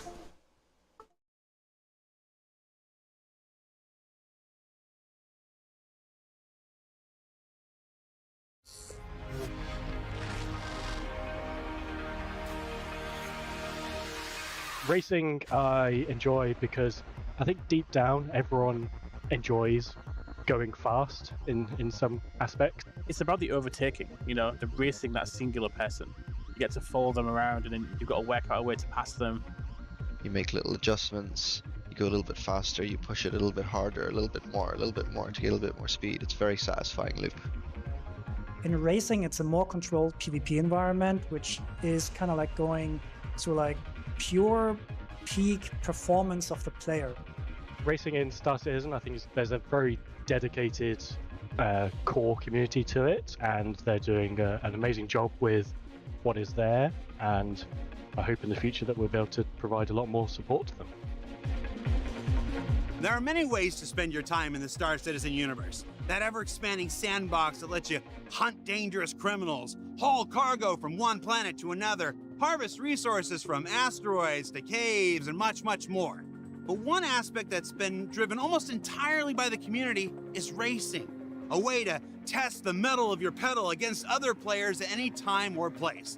That's why when a small handful of developers recently found themselves with just a little bit of spare time between tasks, they took inspiration from the community and created 2 new racing experiences for the Persistent Universe that we'll be showcasing here today. Now up first, let's learn how the Snake Pit Racetrack, originally conceived by the community, had its industrial makeover in the recently released Alpha 3.17.2. The Snake Pit was actually inspired by videos from the community. It's this racetrack that's been proven to be fun and successful time and over again. I just figured why not try and bring it to the next level. I wanted to create something that's believable, that could tell a story like at a first glance, something that would be fun for the racers and something that would even be fun for any spectator that just wanted to come there, chill, watch the race. Because I had the idea to make this racetrack, I think it was the same day that we branched to go into Evocati. I had just a limited number of days before this could go to the backers and into the PTU. So everything we did for the racetrack needed to be assets that already existed if we wanted to make the cut for 3.17.2. The process was a couple of hours of going through assets, putting them on the planet, setting them up, seeing if they feel good. I wanted also to place a few landing pads here and there on like specific turns where people could just be there and watch the ships as they drift around those corners. The Snake Pit is way bigger than any racetrack that I would have imagined. I think most of the game devs that I know usually work on cool little things on their free time, whether it's work related or not. We just do it just to keep up with what's going on in the industry. I've worked on multiple AAA projects in other companies, and this is the only one where you're actually even encouraged a little bit to go out of the beaten path and talk to the community, listen to what they have to say. It's not something that you find anywhere else, so this is definitely for me as an added bonus to my work to just have this interaction with people.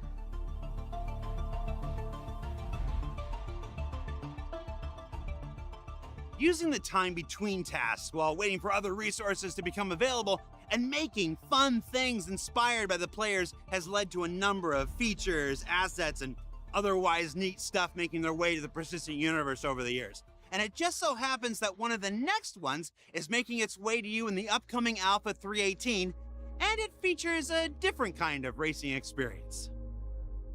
When we finished working on Siege of Osiris, my lead approached me and told me about those convention halls, that they are most of the time empty in between the events, and maybe we should fill it with something fun for the player.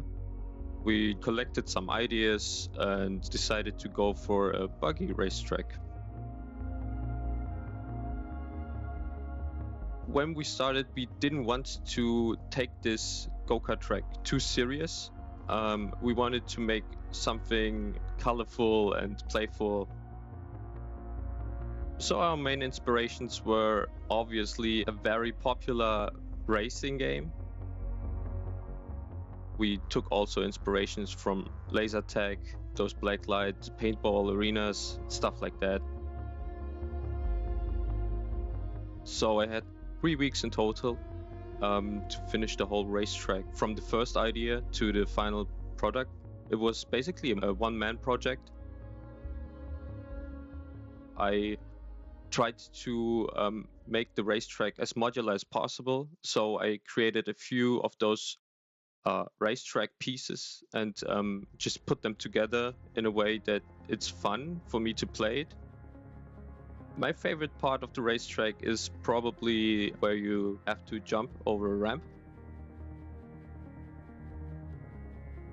We have been testing the racetrack internally and it's already a lot of fun.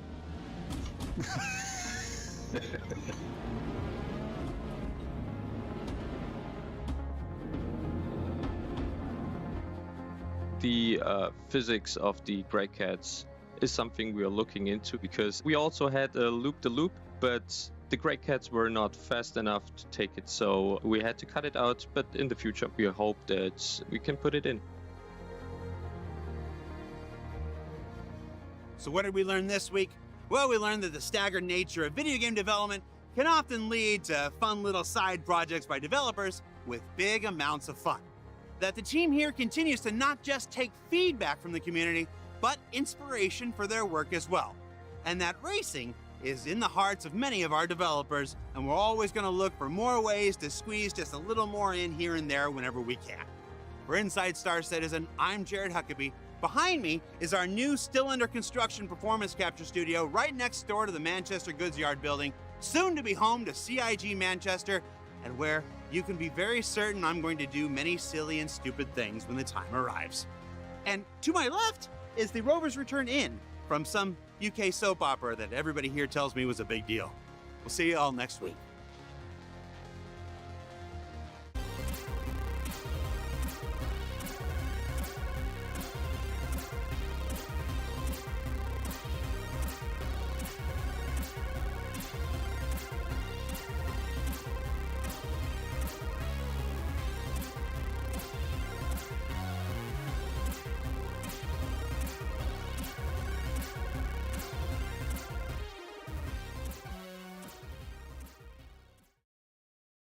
All right, so that was Legally Distinct, totally not Mario Kart go-kart riding, where you throw a Pico, and it can get people, knock them off.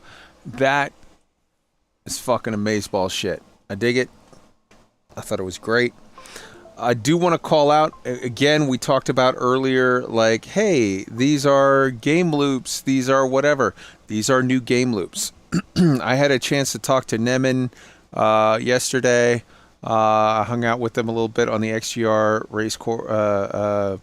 Discord, and we talked about it. He's the guy who created the racetrack, or at least the dev that took the racetrack that the XGR community created and added in assets to sort of formalize it as a racetrack.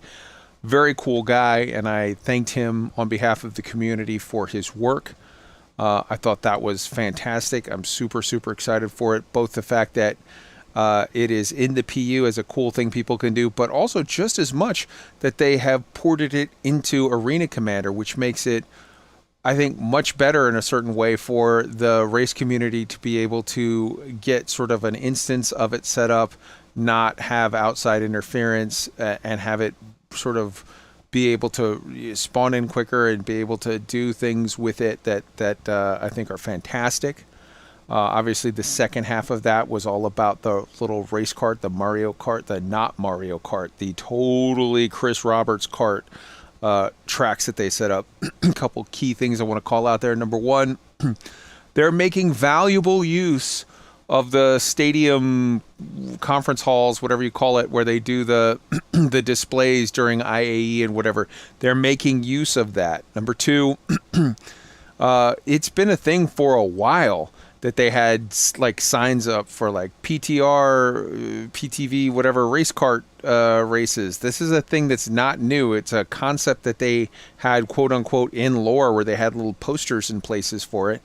And now all of a sudden, boom, it's come. There's so many little Easter eggs and or I don't know what you want to call it, where like they foreshadow some shit in this game where they put out a poster or a thing and people are like, oh, that's cool, but like, no, that's just in lore, it'll never happen. And then they shock the fuck out of you when they make it actually happen. And number three, the third thing I want to call out about this is they specifically called out that these tracks are modular. They're going to be different in different places. They'll be able to mix them up. And I just think that there's so many people, friends, groups, and or content creators that want to do things with their community that are going to have, you know, Wednesday night crazy driving derby night where you're going to get together with a group of friends and you're going to, you know, basically spawn and set up races and just have beers and drive around like fucking maniacs and have a great time. And this is all shit that they did on the side with a guy working in his spare time with regard to the snake pit.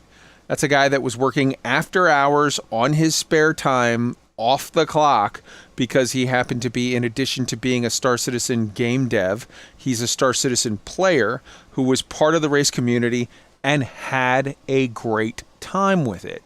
The second thing with regard to the little racetrack, the little bumper buggy fucking racetrack in the locations, that's one guy who did it as a solo project in 3 weeks. It's just, hey, go take less than a month and start to finish make a thing. And he made a fucking awesome thing.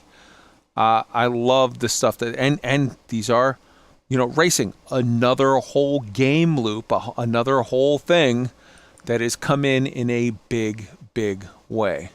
All right. Open it up to anybody. Your thoughts on ISC before we close out the night. Why don't we start with you, Chad? We'll work our way down. Every person hop in on this. Go ahead, Chad. Okay. I can't believe they made Mario Kart in Star Citizen. That's just fantastic. And the fact that they did it 3 weeks and it's one guy just shows how mature their content creation tools have become. Mm-hmm. And imagine an entire team working on a new feature with these tools, how the amazing things that they will be making over the next several years. Hell yeah. Just blown away. The snake pit keeps getting more love and attention, and it won't. I'm sure it won't be the last player inspired track to make it into the verse, and it just keeps getting better and better. It's just with the roadmap roundup and this surprise. Oh, by the way, we made Mario Kart. In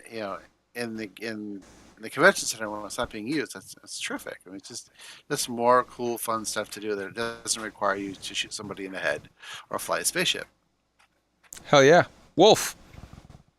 I'm kind of hoping that, in addition to these very, go-karty, they look like indoor go-kart tracks, which is awesome and fantastic. But for the pure shenaniganery, I want to see some like demolition derby type tracks, like a figure 8 track where as groups of people are going to get together, they're just going to get hammered and they're going to go scream around these things, and then at some point somebody's going to T-bone the living shit out of the other. They're going to laugh. The people who, are coming up on it having to drive through the calamity are going to laugh. Any spectators they have are going to laugh. And it's going to just make for all kinds of fun group activities that communities can do that is literally just for ha-has at that point. Fuck yeah. Shadow. Not many companies can get their employees to do work for them for free, which shows the commitment of the staff to the project, which is a really good sign. I think doing stuff which the community wants, in particular the dedicated areas of the community, such as racing, is never a bad thing. Not only does it add a feature to your game that will be used, but also makes people happy who go out and promote your game. So it's a no-brainer, really, because they'll get more people to play the game and get you more money. Win-win-win. Fantastic. And Tweaked, you get the last word. To me, this really shows that the devs understand the community. They understand what the community is, what they enjoy, the different aspects of everything, and on top of that, they have a thorough understanding of the Star Citizen universe. They're not going to put something in that doesn't feel like Star Citizen, you know what I mean? And all of this just feels totally in place, like it should be there. And as a side project by a dev that is a fan of the game and also a race fan, how cool is that? Everybody should send him a beer wherever he is. That's an amazing thing. I bet the guys over at XGR are through the moon excited about all this. Absolutely. All right, guys, we've gone way over tonight. We got to go. We love you very much. On the count of 3, everybody say good night to the beautiful people. 1, 2, 3. Good night, beautiful people. Good night, everybody.